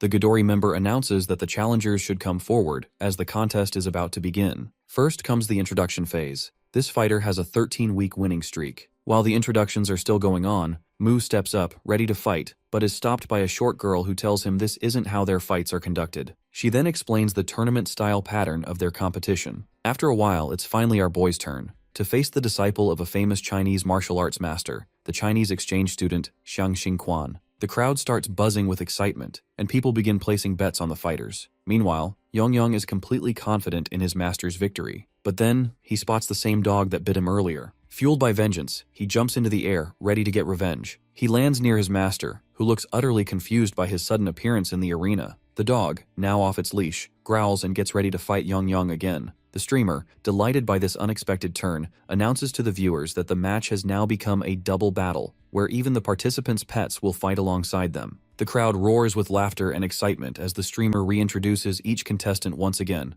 hyping up the chaos to come. Everyone is confused at the sight of Yongyang, trying to guess what he actually is, a lizard with horns and wings. The streamer, thrilled by the chaos, announces the beginning of the match. The Chinese martial artist introduces his style, explaining the imitation fist, a technique where one mimics the movements of animals. He warns Mu that an unarmed human can never defeat an animal, so he should be cautious. With that, he rushes toward him, using the tiger fist to lure Mu into dropping his guard. Before he can land his strike, however, Mu hits him with a single powerful punch that knocks him down instantly. Mu calmly tells him that even if he imitates animal movements, he's still human, and there's nothing special about that. The martial artist winces in pain, realizing the power behind just one of Mu's blows. Determined not to lose, he decides to use his ultimate technique, one his master had forbidden because it's dangerous for humans. Apologizing silently to his master, he lowers his body into a strange stance, leaving Mu slightly puzzled. Meanwhile, Yongyang is huffing in exhaustion, struggling with hand-to-hand combat after relying on magic for so long. The dog leaps in front of him, moving so fast it looks like it's everywhere at once. The streamer, excited, names this move the Chihuahua Ninja technique. The poor dragon is completely lost, unable to tell which image of the dog is real. He guesses the middle one, wrongly, and gets bitten again, while the streamer comments that the dog seems to be getting the upper hand. Back with their masters, the Chinese martial artist drops to all fours, taking the stance of quadrupedal mode, another imitation technique, and charges toward Mu. The crowd bursts out laughing at his strange movement, but among them, his master watches silently, regretting that his disciple disobeyed him and used this in public. Mu studies his opponent's lowered stance carefully. The next moment, the martial artist slashes his face with a tiger-like claw. Mu touches his cheek, realizing that if it had been an actual tiger's claw, he'd be dead. His playful expression turns serious. The martial artist keeps switching between different animal styles, overwhelming Mu with unpredictable movements. For a moment, Mu feels tense, but soon, that tension turns into excitement. He glances at the dog fighting below and suddenly understands something. If his opponent fights like an animal, then he must also share an animal's weakness. He bends his knees, channels his strength, and unleashes a burst of muscle expansion. In an instant, he jumps high into the air, far above. The martial artist looks up, startled, and before he can react, Mu dives down and strikes him. His reasoning proves correct. The weakness of quadrupedal creatures is the sky. Mu then turns toward his pet match, glaring down at the terrified dog, who instantly collapses in defeat. The streamer excitedly announces Mu's victory, while the crowd erupts, some even searching online for where to adopt lizards like Yongyang. Yongyang, meanwhile, grumbles at Mu about his magic. After 5 matches, the winners advance to the finals. The 6th match begins, which will determine the second finalist. Mu steps up for his next fight. His opponent is none other than boxing diamond breed, Guak Cheol, whom Mu has already defeated once. Mu looks thrilled to see him again. Poor Guak Cheol, on the other hand, looks absolutely terrified. Guak tries to console himself that he can win, he just needs to make sure not to let his guard down like last time. With that thought, the match begins. Both of their fists collide, and our boy shouts in pain because Guak is wearing a cast, a souvenir from his last beating at Mu's hands. He doesn't know that the immense pain also makes Mu feel alive. There's a twisted excitement gleaming in his eyes. Guak realizes how dangerous Mu truly is, but decides to tread carefully. His first plan is to throw a few jabs to shake Mu's focus, then finish with a kick, assuming Mu won't expect jabs and kicks since they're not part of boxing training. Unbeknownst to him, Mu already notices the subtle movement of his knees. Just as Guak is about to launch the kick and has the audacity to taunt him about it, and before Guak can strike, Mu punches directly at his knee, mimicking the same technique he once saw Cheol use. The strike completely rattles Guak. Without giving him a moment to recover, Mu spins and lands a brutal punch to his face, sending him crashing to the ground. Mu even bends down, ready to bite his ear, which terrifies the audience. With that victory, he secures his spot in the final match against the undefeated champion. The crowd erupts in praise for Mu's relentless fighting style, while he himself is buzzing with excitement to begin his 3rd fight in a row. He raises his fists, ready for the next bout, but before he can make a move, the champion greets him with a swift crescent kick that knocks him back. Mu immediately understands this opponent is fast. She strikes him with relentless kicks, not giving him a moment to catch his breath, yet our boy dodges them effortlessly. Mu quickly understands that her attacks carry the weight of someone from a higher weight class,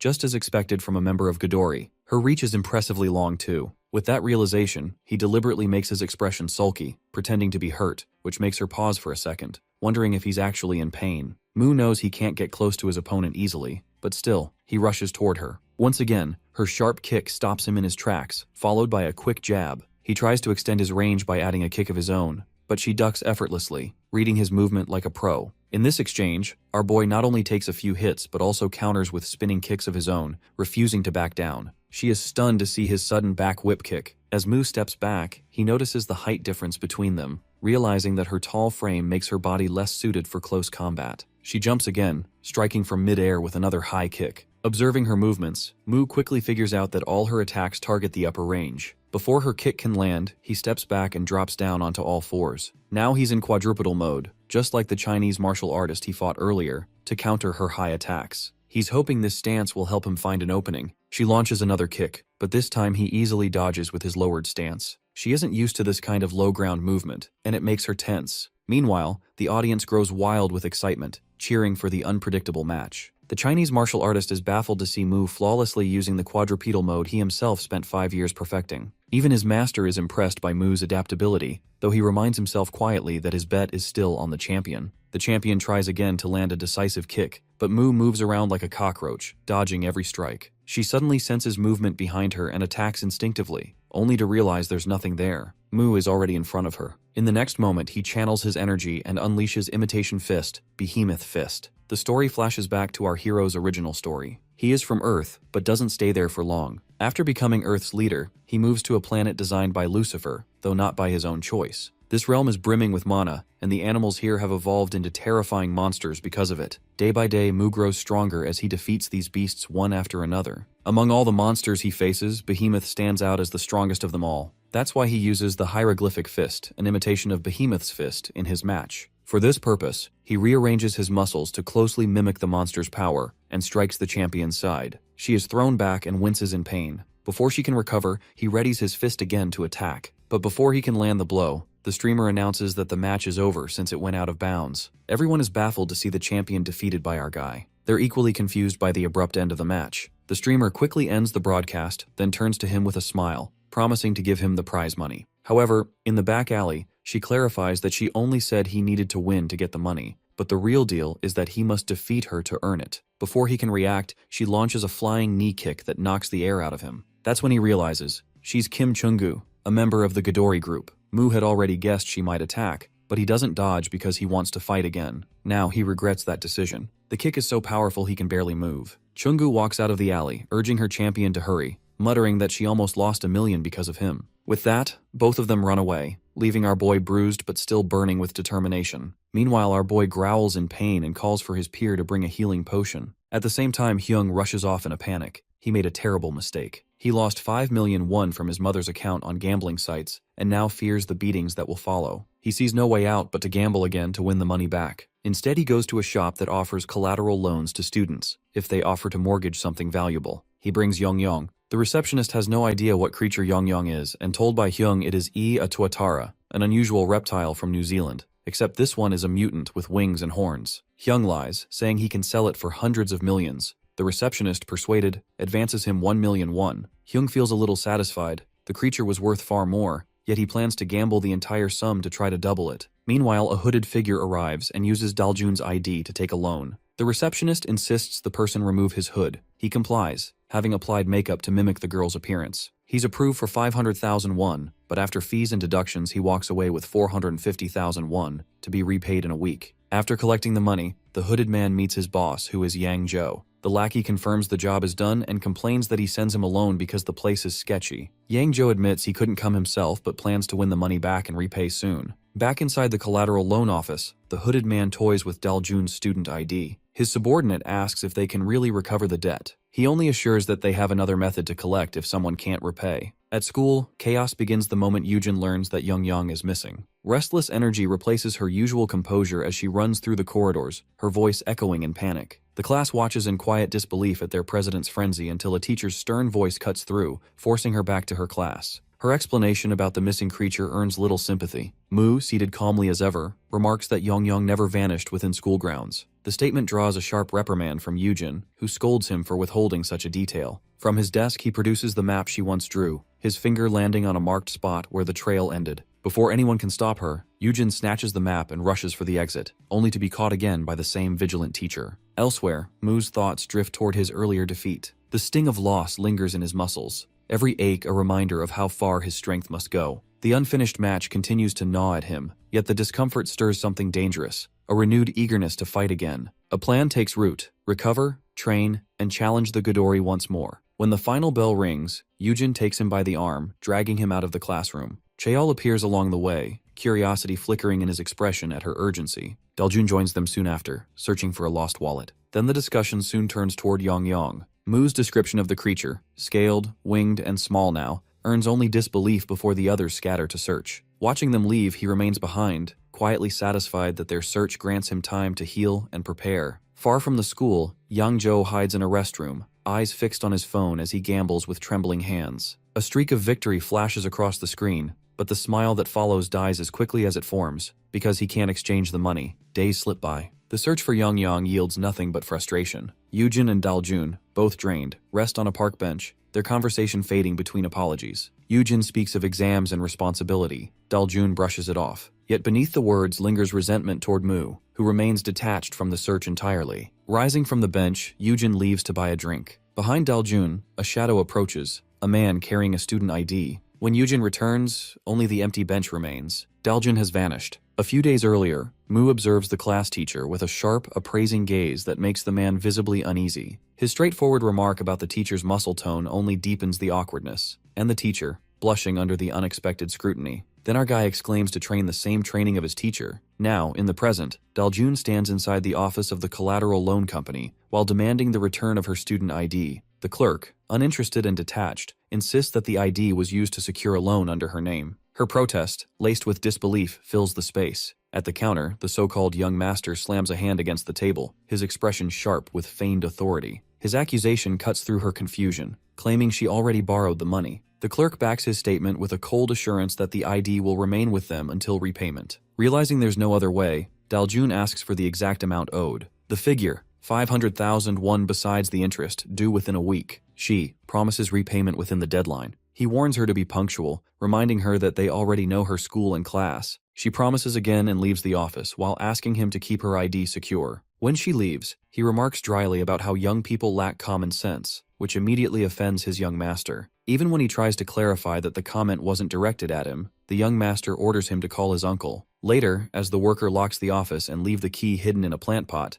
Daljun quietly emerges from her hiding spot. She decides to retrieve her student ID herself since she has no intention of paying those scammers. Finding the key, she slips inside the office, unaware of the shadowy figure trailing behind. After rummaging through drawers and shelves, she finally spots her student ID. Just as she prepares to leave, something catches her attention, a faint shadow from the wardrobe. Opening it, she freezes at the sight of Yongyong inside. Before she can leave, Yangzhou appears behind her, swiftly covering her mouth and motioning for silence. He recognizes that she's the one whose wallet he had stolen earlier. Yangzhou quickly reasons, saying she must have come to retrieve her student ID and claims he's here for the same reason. He advises her to leave quietly, promising he will do the same. Moments later, Daljun steps out of the office with Yongyong, now realizing he's the missing pet from the posters. Disgust fills her as she thinks about how vile those people are, stealing someone else's beloved pet, completely unaware that the CCTV cameras have recorded every bit of her break-in. Later, she finds Yujin, who had been worried about her sudden disappearance earlier,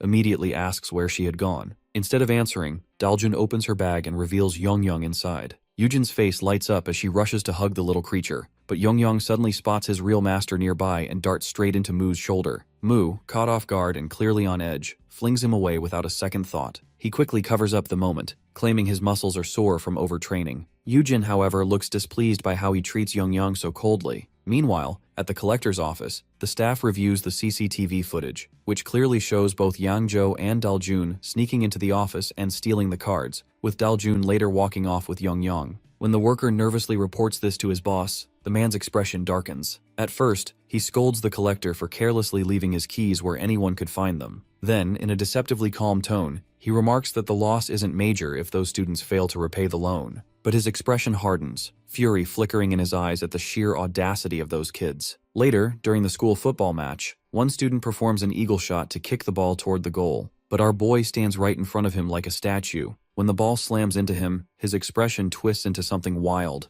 almost psychotic, as if he's ready to beat the poor player to a pulp.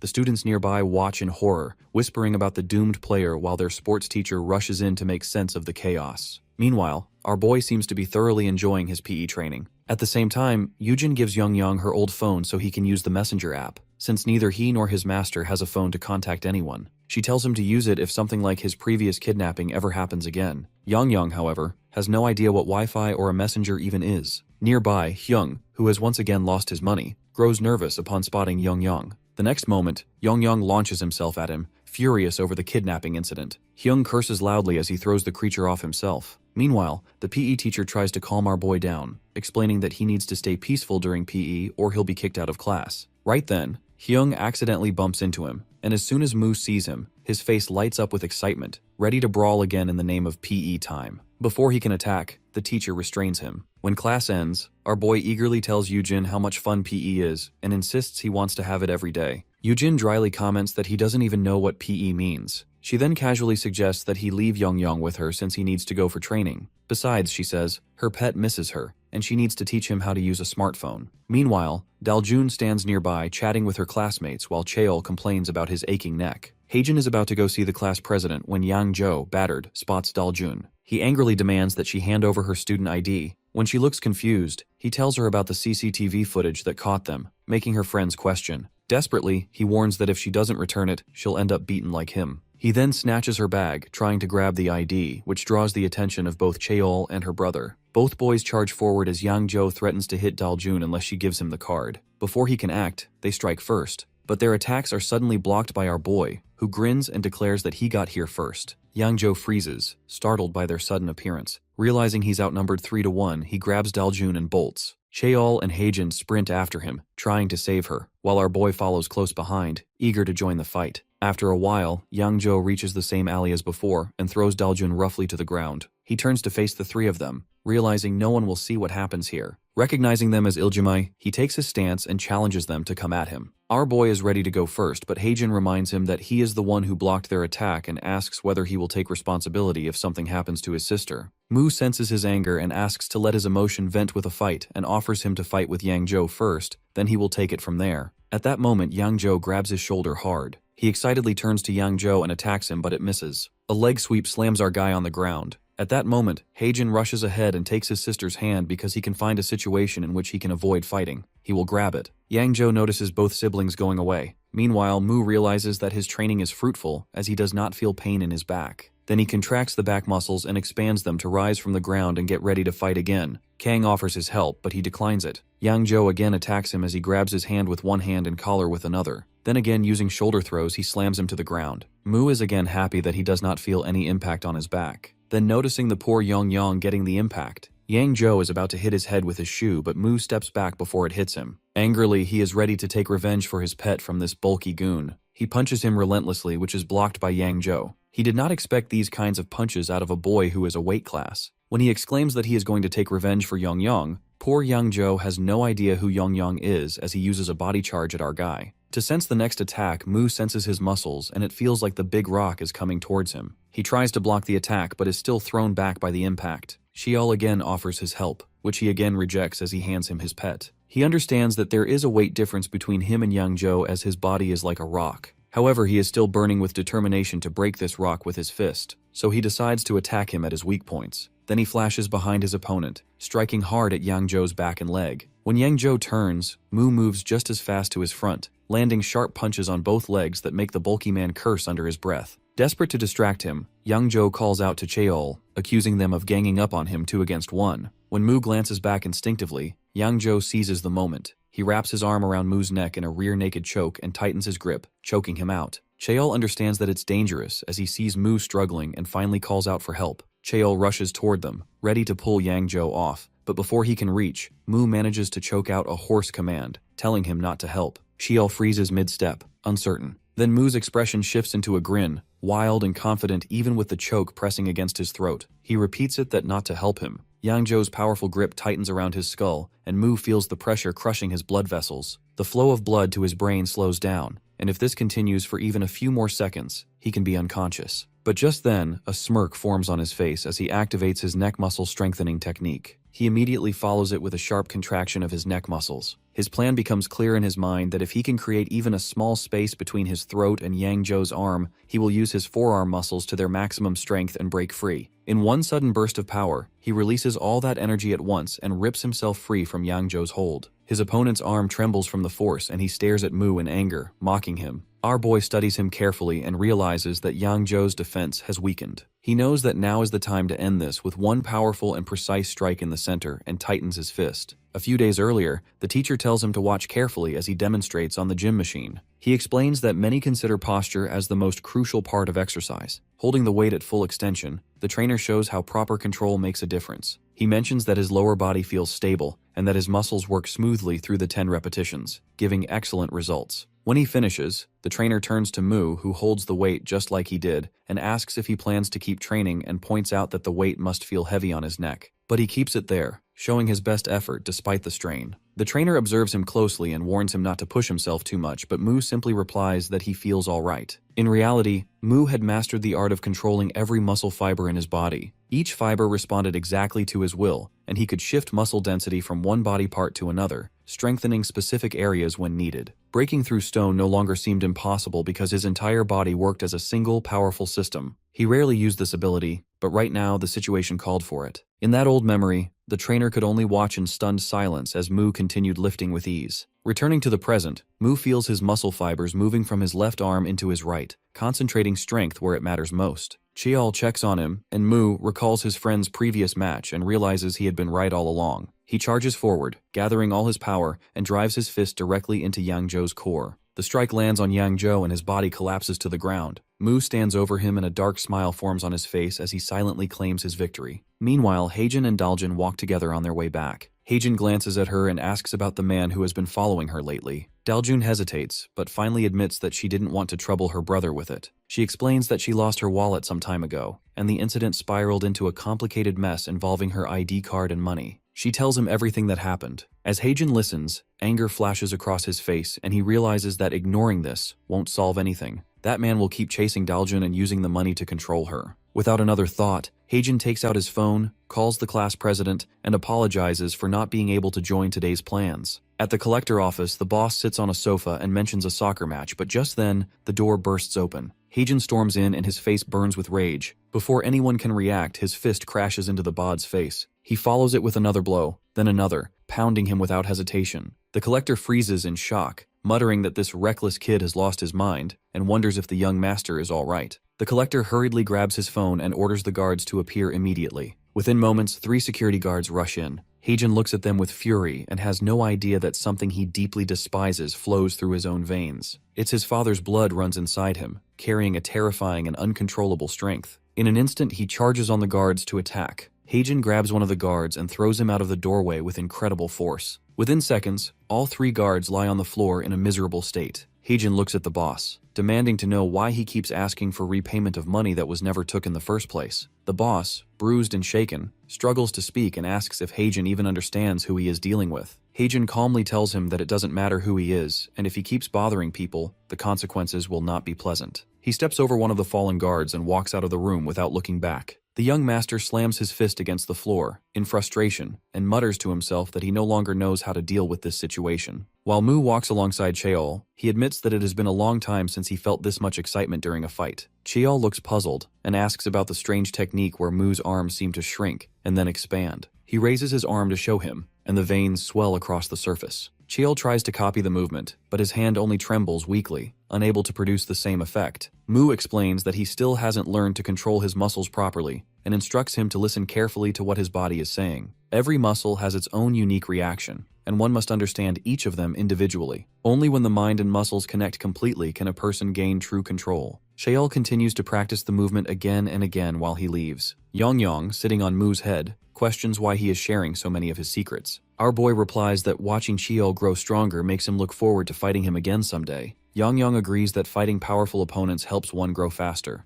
Our dude adds that he must also become too strong to defeat Lucifer with an evil smile spreading across his face. Yang mentions that Lucifer is still trapped behind the barrier, so they have plenty of time to prepare. Mu immediately corrects him that time is running short because Lucifer has the power to break the barrier and come to Earth soon. From now on, training becomes their only priority. Meanwhile, the young master then visits his uncle, Choi Sung-gil, and complains about how well their operation had been working before this mess. He explains that they start by lending small amounts of money, but the repayment system is designed to make it nearly impossible to clear the debt. The interest grows quickly, and when people struggle to pay, they are sent to a baccarat gambling site owned by the same organization. Everything had been running perfectly. Choi Sung-gil laughs and accuses his nephew of talking too much because he's scared of losing control of the business. He tells him that facing problems is part of the job and that he shouldn't be afraid. Instead, he should treat these setbacks as lessons. However, Choi admits he's disappointed because those guards were assigned to prevent such incidents. He promises to talk to them personally and advises him not to be too harsh on the younger members, putting his arm around his neck. At another location, the guards receive a severe beating from their boss. They hang their heads in shame, too afraid to speak. The boss yells at them for losing to a high school student and demands to know if they feel any sense of embarrassment. He realizes he would rather die than suffer such humiliation. Pointing a stick at one of them, he orders one of them to open his mouth. He places a pill inside and commands the others to take him away. He warns them that if the guard spits the pill out, he will be killed immediately. Inside an elevator, Choi Sang-gil discusses the business model with his nephew. He admits that the operation runs smoothly, but points out a problem that their main targets are students. Since young people don't have much money, the profits remain small. As they step out of the elevator, Choi gestures toward the scene ahead. A large crowd has gathered around a fighting arena.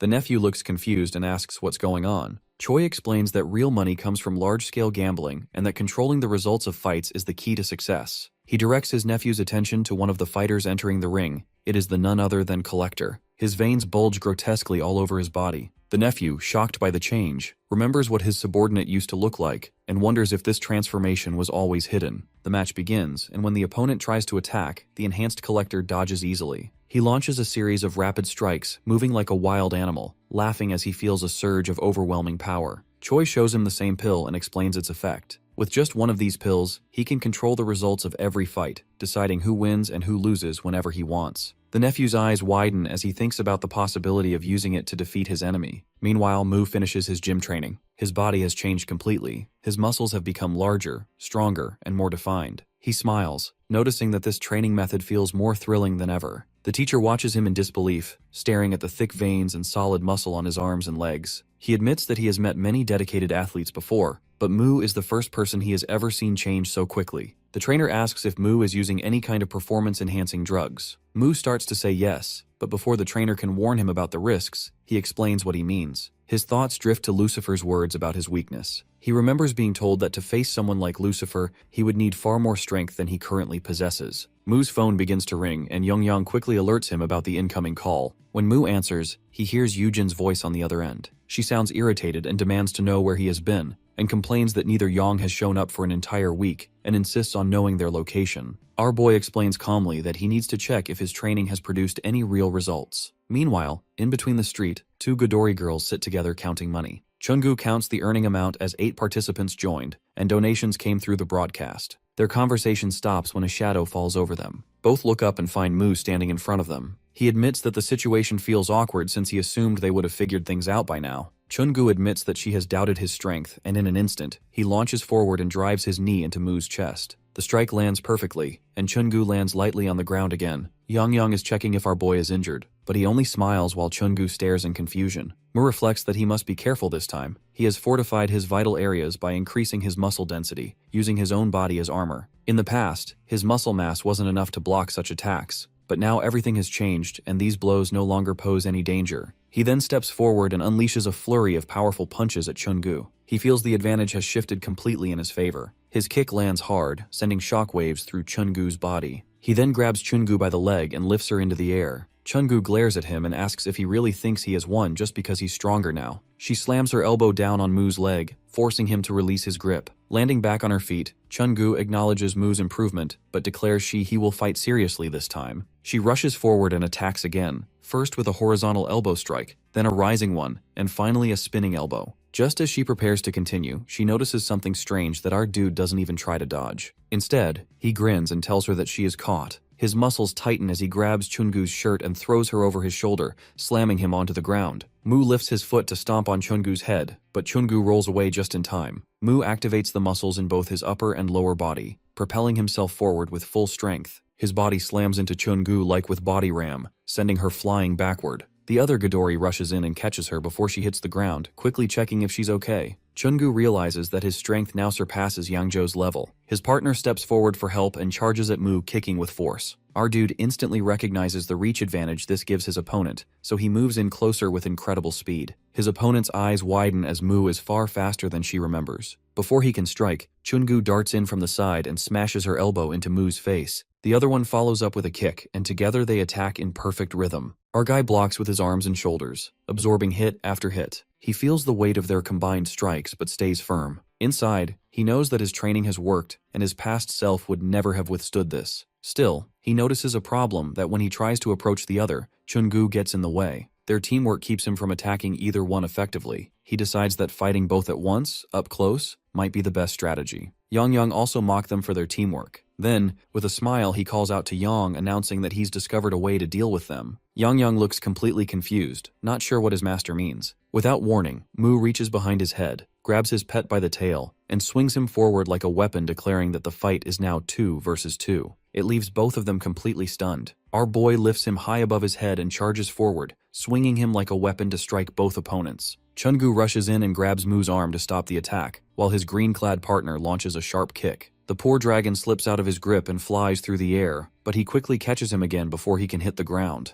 Chungu realizes that fighting with a weapon creates its own weakness. The hand holding it becomes limited in movement, so closing the distance cancels that advantage. Acting on this thought, she steps in close and drives a powerful uppercut into Mu's jaw. Young slips free once more and spins through the air, crashing into the Ghidorah's face with a dragon kick. At the same time, Mu delivers a crushing headbutt to Chungu. He tightens the muscles in his neck beforehand, which lessens the impact on his brain. With equal force, the one who receives the hit always takes the worst damage. A large lump quickly swells on Chungu's forehead. The other rushes to check on Chungu, then sprints toward Mu in anger and swings a fierce kick at Mu's side, but he strengthens his side muscles and catches the leg mid-air. He then slams his elbow down on the trapped leg, making the girl cry out in pain. The champion reacts quickly and kicks Mu across the face with her free leg. Mu's eyes snap open, and he grabs that leg too. Now holding both legs, he pauses to think. Grappling usually suits him better than joint locks, but this situation seems perfect for trying one again. He twists both legs into a locking position, leaving his opponent helpless as the ancient Egyptian joint lock takes full effect. The champion screams as sharp pain shoots through her legs and he fears his legs might actually break. She shouts her surrender again and again, admitting complete defeat. Mu asks if he truly gives up and begins to release the lock. He mentions leaving his mark, but before he can finish, she breaks free and kicks him square in the face. She rolls away and quickly stands back up. Mu remarks on how much energy she still has and charges at her again. She then grabs a handful of money and throws it toward him, yelling for him to take it all. The bills scatter through the air, hiding both fighters behind the fluttering paper. Our dude then stands alone and Champion's cap lies on the ground nearby. He picks it up and remarks that he failed to leave his mark this time, but will succeed in their next fight, and places the cap on his head. Meanwhile, his partner lifts Chungu onto her shoulder and shakes him, trying to wake her up, but Chungu doesn't respond at all. Elsewhere, Yangjo walks out of an emergency room wrapped in bandages. He mutters bitterly that nothing ever goes right for him, and calls Mu and his group bullies and swears to get revenge, and promises to teach them a lesson next time. He kicks a stone angrily, sending it rolling ahead of him. The stone stops near someone's feet. The person standing there wears a serious expression and questions Yangjo's angry look. He spins around and demands to know his identity. He is Guak Dugyeon from Kuku High School. Dugyeon asks him where he keeps getting beaten up so badly, and he snaps back at his blunt tone, mocking him for acting tough even when he looks irritated. He asks if Dugyeon expects sympathy from someone who's always being beaten. Dugyeon taunts him that has some fight left in him and looks capable of taking even more punishment. Yangjo questions his confidence to act so high and mighty when nearby groups, especially Chungu's, keep beating him down. His anger flares and he grabs Dugyeon by the shirt. Without hesitation, Dugyeon pulls out a pill and swallows it. In an instant, his aura turns fierce and threatening. He warns Yangjo that if he keeps running his mouth, he will make sure every tooth in his mouth gets knocked out. Later, Yangjo lies battered and bruised on the ground, the result of the brutal beating Dugyeon delivered. The next day, the two Gidoris walk and Chungu just finished getting his bandages wrapped. She questions why she threw away all their money instead of saving a portion. The other informs that she even lost her hat during the chaos. As they complain that the whole day turned into a complete waste. Suddenly, Dugyeon steps into their path. Chungu demands to know what he's doing there. Dugyeon silently takes out another pill, swallows it. His aura darkens once more, as he states it's their bad luck to run into him. As soon as Dugyeon swallows the pill, his heart begins to glow and starts radiating energy. He steps closer to his targets, and his usual quiet nature turns into violent aggression, and explains that capturing Yangjo means only one opponent remains, and defeating them mean he will not need Ghidorah. Once that happens, he will rise as their new leader. Power surges through his body, and he charges at the girl with wild strength. Chungu is in shock as Dugyeon reaches for her head, but she barely manages to dodge his attack. He doesn't stop and keeps swinging at her with non-stop strikes. Her partner rushes forward just in time, launching a powerful kick while Chungu also tries to counter with an elbow aimed at Dugyeon's head. Both of them freeze for a moment in disbelief. One feels as if her kick has hit solid steel. Dugyeon's body feels unnaturally hard and stronger than any human muscle should be. Dugyeon catches her leg easily and throws a crushing punch straight into it, making a sound like bone cracking. She falls to the ground screaming in pain.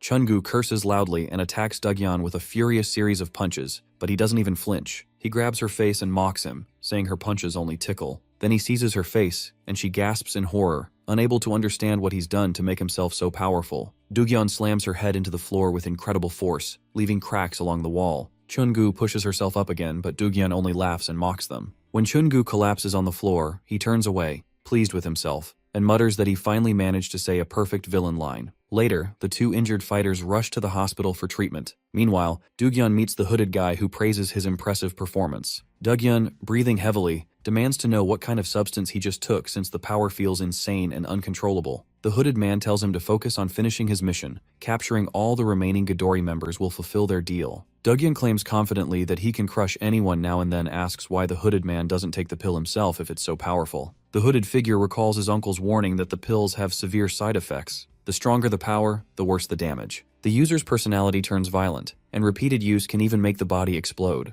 Now in present, he quickly answers that he prefers herbal medicine instead. Dugyeon wonders what herbal medicine has to do with anything, but he gives no answer. Elsewhere, our boy searches for Godori girls. Earlier, Yujin told him that Chungu also attends Whistle High School. Yang pops his head out of the bag, confirming it. Mu asks for directions, but Yang teases him for acting like an old man who still needs drawings to find places. Using the phone's navigation, Yang guides him to Whistle High. Mu, still wearing the cap, stops in front of the school just as the Godori member comes out, walking on crutches. She notices the hat on his head is hers. She then leads our boy to the hospital, where Chungu lies in bed, his body wrapped in bandages. Mu asks what happened to her, and she explains that some maniac attacked them out of nowhere the previous day, leaving her in this state. She adds that it wasn't our dude who did it and informs them they already reported the incident to the police. The attacker hasn't been seen since, and Dugyeon has disappeared from school entirely. Just then, a sudden noise echoes behind them. They turn to see another patient in the next bed, Yang Jo, covered from head to toe in bandages, yelling Dugyeon's name in rage. He tries to sit up while cursing him non-stop. The doctor rushes in, panicking as his body starts shaking violently. He yells that the patient is going into shock and frantically searches for the missing painkiller. Yangjo admits to our boy that even though he doesn't like him, he has something important to tell him. He explains that Guak Dugyeon has changed completely after taking some pill. He was a pushover in the Godori gang, but now he has become the strongest opponent. Mu listens carefully, realizing that his first impression of Dugyeon was completely wrong, but seeing Yangjo's beaten condition leaves him no choice. He decides that he must confront Dugyeon himself and asks about his location. Godori Champion replies that nobody knows and even the police are still looking for him. Our boy decides to track Dugyeon down on his own. Later, Mu carries several boxes hiding himself behind the teacher, while the teacher lectures about the importance of daily exercise and insists it's not for his own benefit. As he listens, Mu's mind drifts back to Dugyeon. He wonders how to find someone who seems to have disappeared completely. Meanwhile, in the distance, Dugyeon holds Haejin's photo while speaking on the phone. He tells the person on the other end that his target has already arrived. The voice angrily warns him not to expose his drug use by acting recklessly. Dugyeon hangs up impatiently, muttering about how long he still has to wait. From the classroom window, Dugyeon spots Haejin standing outside. He compares the face with the photo and confirms the match. Without hesitation, he swallows a pill and bursts through the door, shouting Haejin's name. Haejin turns toward the noise and sees Dugyeon, pointing at him and warning that today will be his last day alive. Dugyeon storms into the room with wild eyes, making every student freeze in terror. He grabs a student's chair. That student, still seated in it, picks it up and throws it at Haejin. Haejin dodges it, and the chair goes through the window, shattering the glass into pieces. Panic spreads as students whisper in fear, asking about his identity, shouting for the teacher. Haejin steps forward, demanding to know what Dugyeon wants. Dugyeon answers with a furious charge, shouting that resistance is useless. His punch hits Haejin so hard that he crashes into a bookshelf. A second hit follows immediately that he dodges, driving Dugyeon's punch deeper into the shelf. Haejin realizes that he can't just take his attacks like this, and he clenches his fists and declares that he'll fight back. With a burst of strength, he lands a hard punch on Dugyeon's chest, making him flinch in pain. Encouraged, Haejin follows up with another strike to the chest, forcing Dugyeon to stumble backward. Dugyeon smirks, calling the hit just a tickle. So Haejin throws another furious punch, but Dugyeon grabs his hand and crushes it until a sharp crack echoes through the room. Haejin screams in agony while students gasp and start shouting for help. Outside the classroom, more students gather, some calling teachers as the noise grows louder. Daljun and Cheol push their way through the crowd. When Daljun sees her brother being hurt, she throws her slippers straight at Dugyeon's back. The impact makes him turn, glaring at her. She yells at him to let go of her brother right now. Dugyeon refuses and raises his fist, stepping toward her. Before he can attack, Cheol rushes in from behind and punches Dugyeon, shouting that he has no right to cause trouble at someone else's school. The distraction gives Haejin just enough time to pull his injured hand free. He thanks Cheol quickly, then faces Dugyeon with burning anger. He warns him that touching his sister was a mistake he'll never forgive. With fury fueling his strength, he charges at Dugyeon.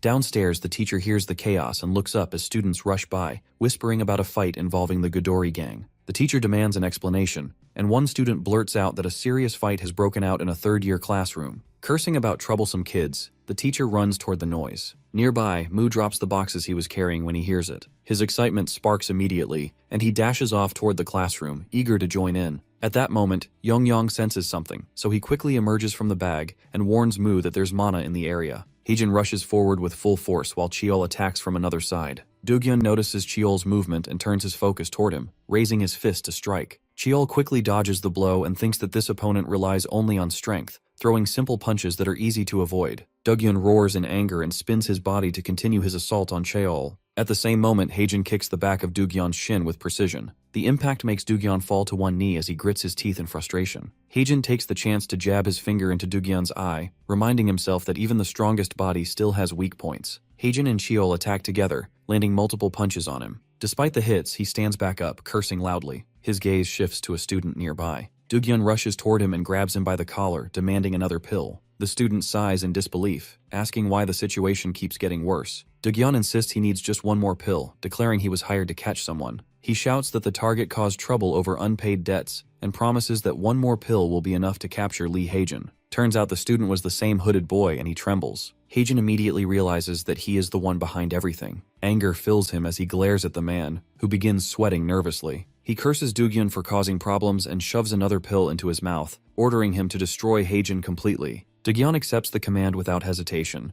Heijin steps forward, warning them again about the consequences of crossing the line. Before he can finish, Doogyun's enhanced power sends him flying backward. The same shockwave throws Cheol straight through a nearby window. Doogyun's body begins to change grotesquely, turning into a massive beast. Daljun screams for her brother and Cheol, running toward them to help. Doogyun reaches out to grab her, but a strong hand stops him. The teacher has arrived. He remarks that Doogyun must have been working out lately, but brute strength does not excuse attacking his classmates. The teacher grips Doogyun's hand tightly and announces that it is time for a lesson. Doogyun trembles as he tries to overpower the teacher by force. The teacher quickly realizes how dangerously strong Doogyun has become and runs outside, calling for police assistance. Our boy appears at the scene right behind the teacher. Yongyang sits on his shoulder and points at the mana coming from him. Mu's eyes shift toward the students standing nearby who point at Yongyang and claim him as his property. But as he steps forward, his foot slips on a stray slipper, making him curse as he loses balance and slamming hand on Mu's face. Mu grabs his head and drives his elbow straight into his face, sending him crashing to the ground. He yells at Doogyun to attack and take down our boy. Doogyun agrees immediately and charges at Mu with a raised fist. Just as the punch is about to land, Doogyun's body suddenly changes back to his normal form. Shock spreads across his face as he realizes what happened.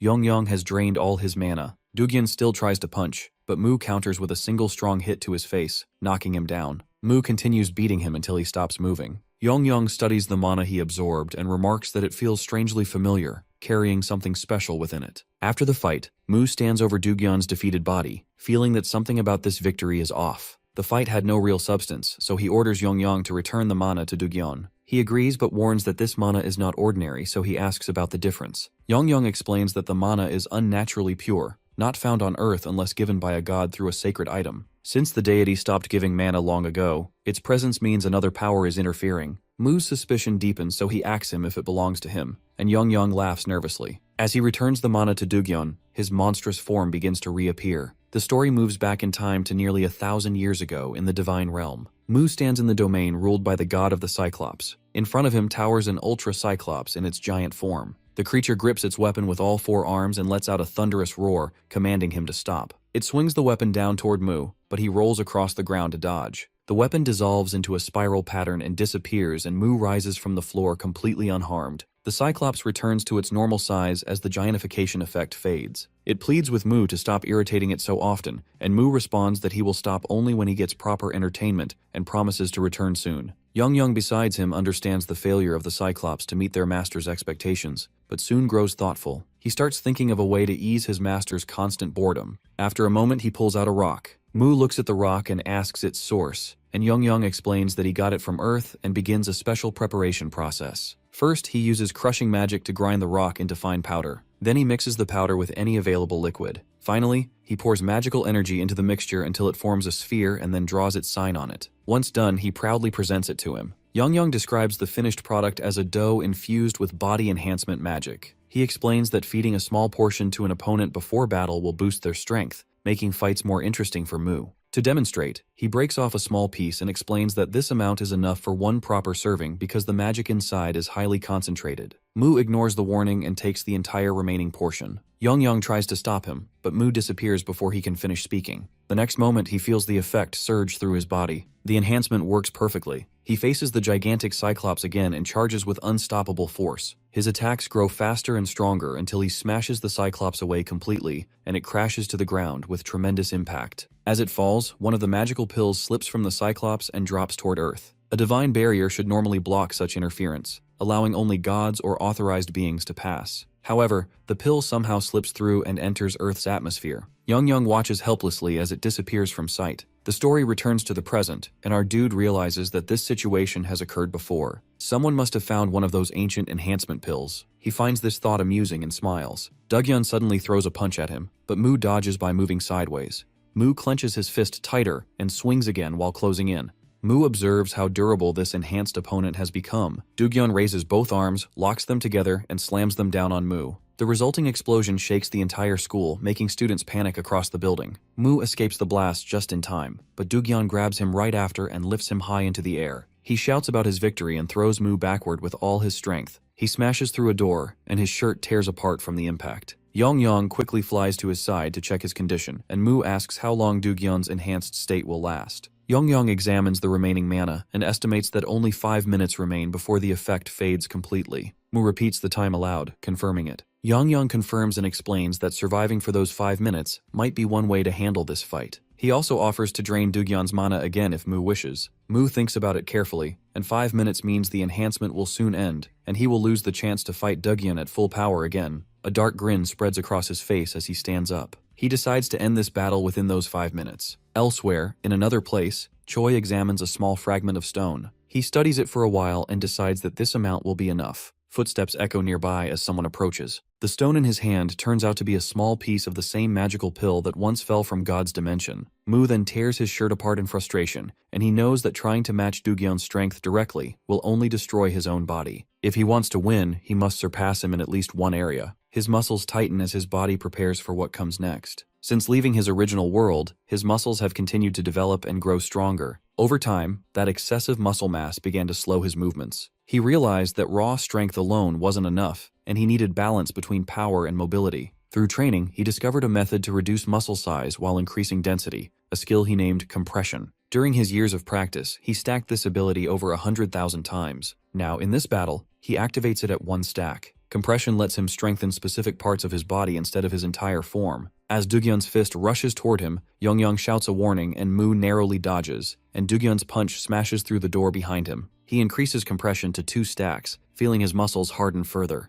He grabs Mu's head with both hands and throws him across the room with tremendous force. Mu crashes into the wall as compression rises to 3 stack. Furious, Dugyeon charges forward again, and our dude mirrors his movement, sprinting straight toward him. Their fists collide in midair with explosive power, shattering every window nearby. Dugyeon stares in disbelief, unable to understand how someone can match his drug-enhanced strength, and he curses and attacks again. Our boy meets him head-on once more, and their clash releases a shockwave so strong that everyone nearby is knocked backward. Dugyeon's arms begin to tremble as confusion spreads across his face. Our boy, however, understands exactly what is happening. When equal forces collide, the one focused on a smaller surface area always wins. He corrects Dugyeon's assumption that they are equal, declaring his own dominance. He knows he doesn't have much time left, and Dugyeon's enhancement will only last for a few minutes more. He rushes forward with explosive speed, striking Dugyeon with a devastating blow. The impact sends Dugyeon flying through the wall and out the school window. He crashes onto the ground below, where the teacher and guard rush toward him in panic. The drug's effects fade, and Dugyeon's body returns to normal. People around him shout and call for emergency help instead of the police. From above,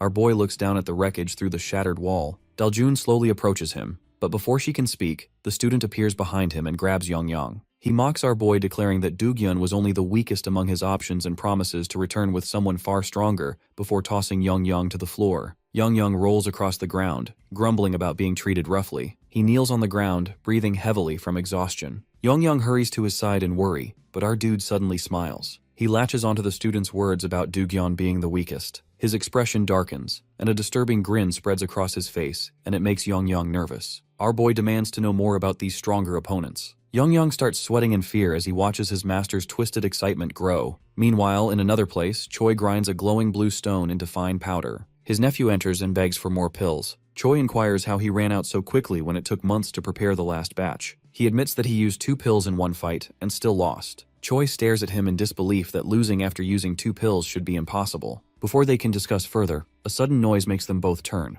The door swings open, and Choi demands to know who entered and how they got past security. Mu stands in the doorway and every guard outside lies unconscious. He steps inside calmly, saying that he came because he received an invitation. Then, with a cold smile, he demands to meet the strongest opponent they have.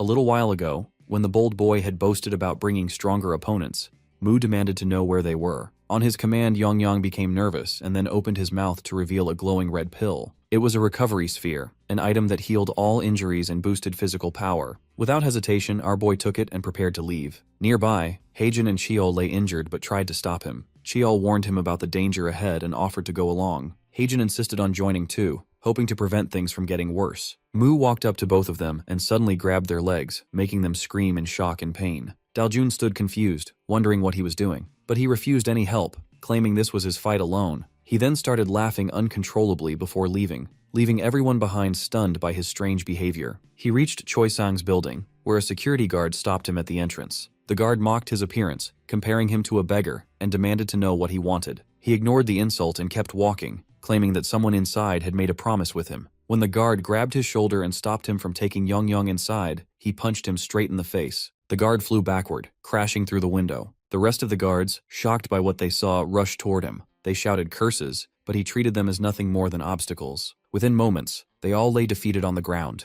Our dude now steps inside and demands to see the strongest fighter in the building. The boy panics, pointing at him while shouting to his uncle that this is the maniac who keeps fighting even after taking 2 of their enhancement pills. Yongyang protests in annoyance at being insulted. Mu's aura grows heavier and more intimidating, forcing the hooded figure to step back in fear. Again, he asks where the strongest opponent is. Choi studies him carefully, realizing that anyone capable of defeating all their guards alone is far from ordinary. He decides to test this man properly. He agrees to show the strongest fighter but adds a condition. If he loses to any of them, he must serve under them. He accepts with a confident smile, telling them to proceed however they like. The boy quickly adds another condition, pointing toward Yongyang and demanding that he be part of the wager too. Yongyang becomes furious at being treated like property, but the boy agrees without hesitation, and Yongyang understands that he is simply too confident to care about the risk. Soon the battle arena opens and the first fighter appears. The boy nervously asks his uncle if they can really win this. He reassures him that 1 pill alone allows someone to fight for hours, while 2 make them nearly unstoppable. Their plan is to use 1 pill to wear him down, then another to finish him off. The first opponent has a pill, his eyes glowing red. He announces that although his boss has allowed killing, he won't go that far. He rushes toward Mu with full killing intent, but Mu activates his grip enhancement mid-attack, catches the fighter's arm, and squeezes until bones crack. The man screams and drops to his knees in agony. Choi's expression hardens as worry begins to show. Then comes the second fighter, also enhanced by a pill. He charges forward, but the protagonist strengthens his legs and launches his knee upward, striking with explosive force. The opponent stumbles back, and before he can recover, a brutal punch to the face sends him flying into the wall with a loud crash. Mu stands calmly, looks toward Choi, and reminds him of his promise, asking whether these are truly the strongest fighters he has spoken of. Choi watches the battle unfold, assuring him that only 1 fighter remains. The third opponent steps into the arena and swallows not 1 but 2 pills at once. His body changes instantly, muscles bulge unnaturally, his limbs swell like overfilled balloons, and veins pop across his skin.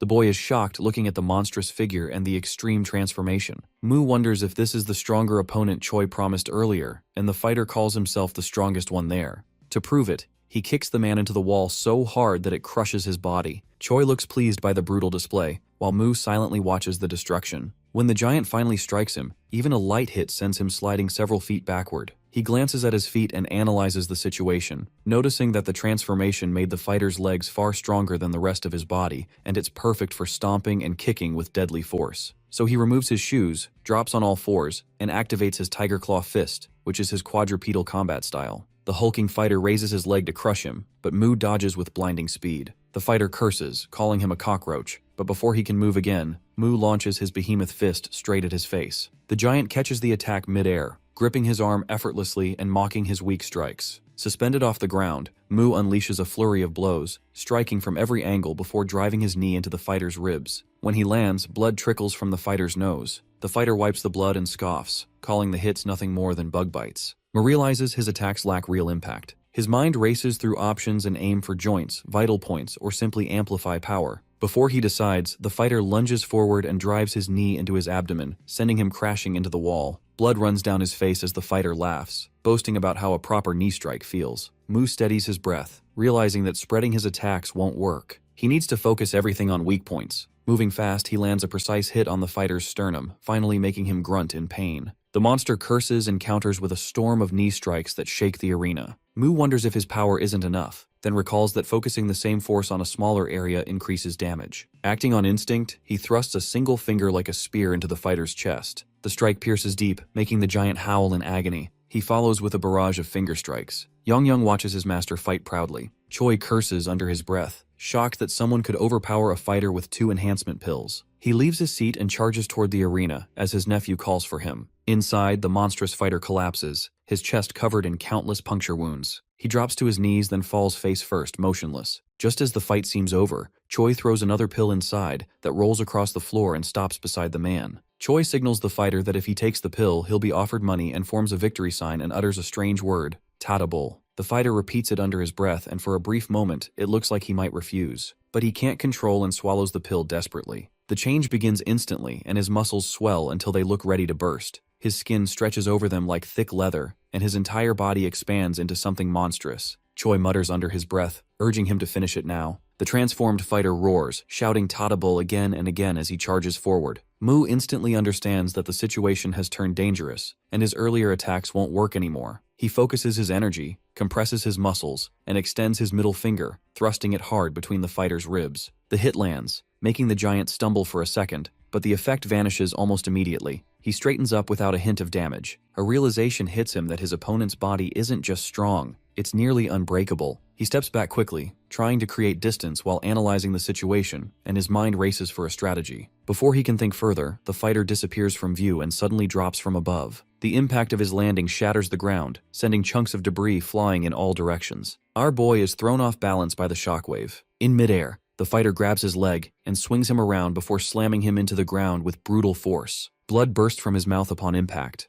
Yongyang flies toward him in panic, calling out to restore his mana right away. But even in pain, he manages a faint smile and refuses the offer. The fighter drags him across the ground, scraping his body against the concrete before tossing him high into the air. While airborne, he realizes that his attacks can't pierce through that hardened body no matter how strong they are. The fighter catches him again and smashes him down with overwhelming strength. Then, something clicks in his mind that if he can't break through the skin, maybe there's another way. Gathering his strength, he strikes upward, landing a heavy blow to the fighter's face. The impact loosens the massive grip around him, and he uses the opening to twist free, landing behind the opponent. Nearby, Choi stands frozen as he watches the chaos before him. As Mu looks at him, he mumbles that no one told him he wasn't allowed to step in. Our dude turns slightly toward him and, with a crazed grin, thanks him before bursting into laughter. Choi stares at him in disbelief. His thoughts are soon drowned by the crashing sounds of destruction. The fighter seizes our boy's leg again and hurls him through another wall. Choi's nephew screams and runs for his life. As Choi's gaze wanders across the wreckage, realization strikes hard. His building, his pride, the result of years of struggle since he was 13,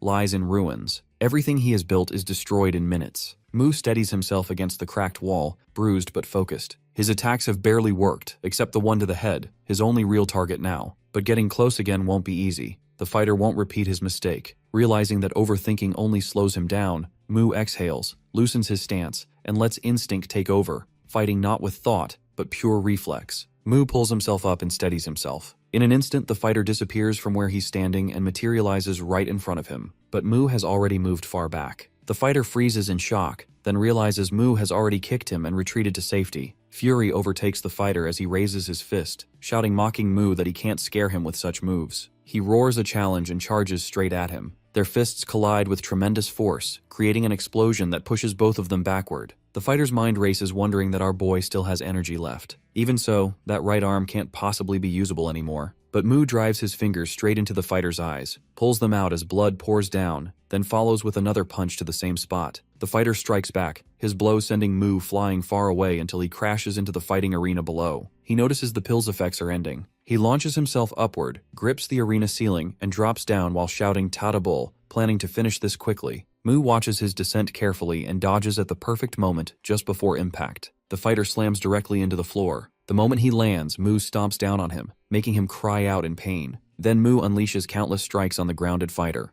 Choi and Yongyang watch the entire scene in shock. As Mu keeps attacking, the fighter shrinks back to his normal size as the pill has completely worn off. Mu's foot is badly injured, but a smile spreads across his face. Suddenly he starts laughing uncontrollably. Just then, the arena ceiling breaks apart and collapses down on him. Yongyang screams and runs toward him, calling his name frantically. Choi watches everything unfold, regretting the damage, as he only wanted to make some profit, and now this happens. He tries to think positively, reasoning that at least the building is still intact. But looking at the shattered, broken structure, he questions himself whether it's really safe, and worries about recovering from the damage with just the arena's fight money. Panic sets him as he realizes he won't be able to even let matches happen there. Yongyang reaches his master and tries lifting the ceiling, but it's too heavy. He remembers the dough and assumes that if he takes it, he'll be strong enough to move it. He immediately rushes out of the arena, jumps onto Choi's face, and demands the pills while biting him. Choi shouts in confusion and mocks him. Just then behind them, Mu's hand appears and moves from beneath the ceiling. Yongyang's attention snaps toward his master. Mu's body trembles as he rises from beneath the collapsed ceiling, shoving the heavy debris aside before finally standing upright. Yongyang feels relief that his master is alive. Mu looks around in confusion, trying to understand what has just fallen on him. Yongyang quickly explains that something suddenly broke and came crashing down. He tilts his head upward,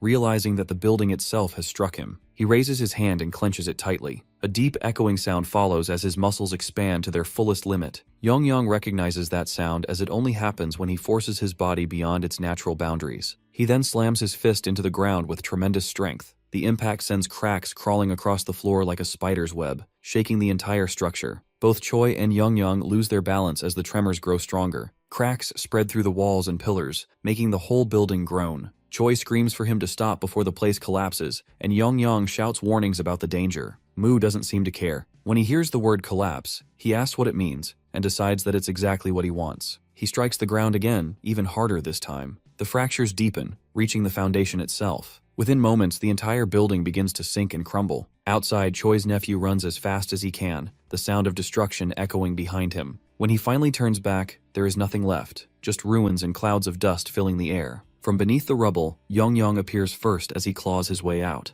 Nearby, Mu lies on the ground, battered and broken. His body is covered in cuts and bruises, yet his face carries a strange satisfaction. He laughs weakly, saying the experience has been enjoyable. Under the wreckage, Choi slowly realizes that his building is gone. His business, his fortune, everything he has built has been destroyed. Regret fills him as he thinks about his spoiled nephew. Then his eyes catch the enhancement dough nearby. Yongyang glances at his master because if he'd known the situation would spiral into such chaos, he would have brought along more recovery orbs. Lucifer's interference had completely disrupted their careful preparations. Yet our boy, calm despite his injuries, dismisses Yongyang's concern. He assures him that his body will eventually recover on its own. Fighting again soon might be impossible, but he trusts that Earth's medical facilities are advanced enough to aid his healing. Before Yongyang can respond, a thunderous explosion shakes the ground behind them. Smoke billows upward, and from within it, Choi emerges with his form altered after consuming the enhancement dough. Yongyang instantly understands what has happened. Without hesitation, he steps forward, determined to protect his master. He insists that he will handle the fight himself, but Mu refuses to retreat. He declares that the battle is his to finish. Yet before he can take another step, his body gives out and he collapses once more. Towering above them, Choi bellows about vengeance for his shattered building. His massive frame trembles with rage as he raises a gigantic fist and brings it crashing down. The force would have destroyed our dude completely if Yongyang hadn't pulled him aside just in time. The ground splits and crumbles where the blow lands, sending a shockwave rippling through the debris. Yongyang realizes his master cannot continue like this, and he pleads with him to stay down, but he refuses to surrender. Though his body is broken and his strength nearly gone, one leg, his left, still obeys him. It's enough for one final strike. He drags himself in front of Choi and focuses all remaining strength into reinforcing that leg. His target is clear, and when Choi charges forward, Mu releases all his power into one precise strike aimed directly at Choi's heart. The impact is immense. Choi coughs up the enhancement dough and collapses, his body shrinking back to normal. Yongyang picks up the dough, thrilled at the thought of extracting its mana to heal his master. But before he can act, a sudden gust of wind rips it out of his hand.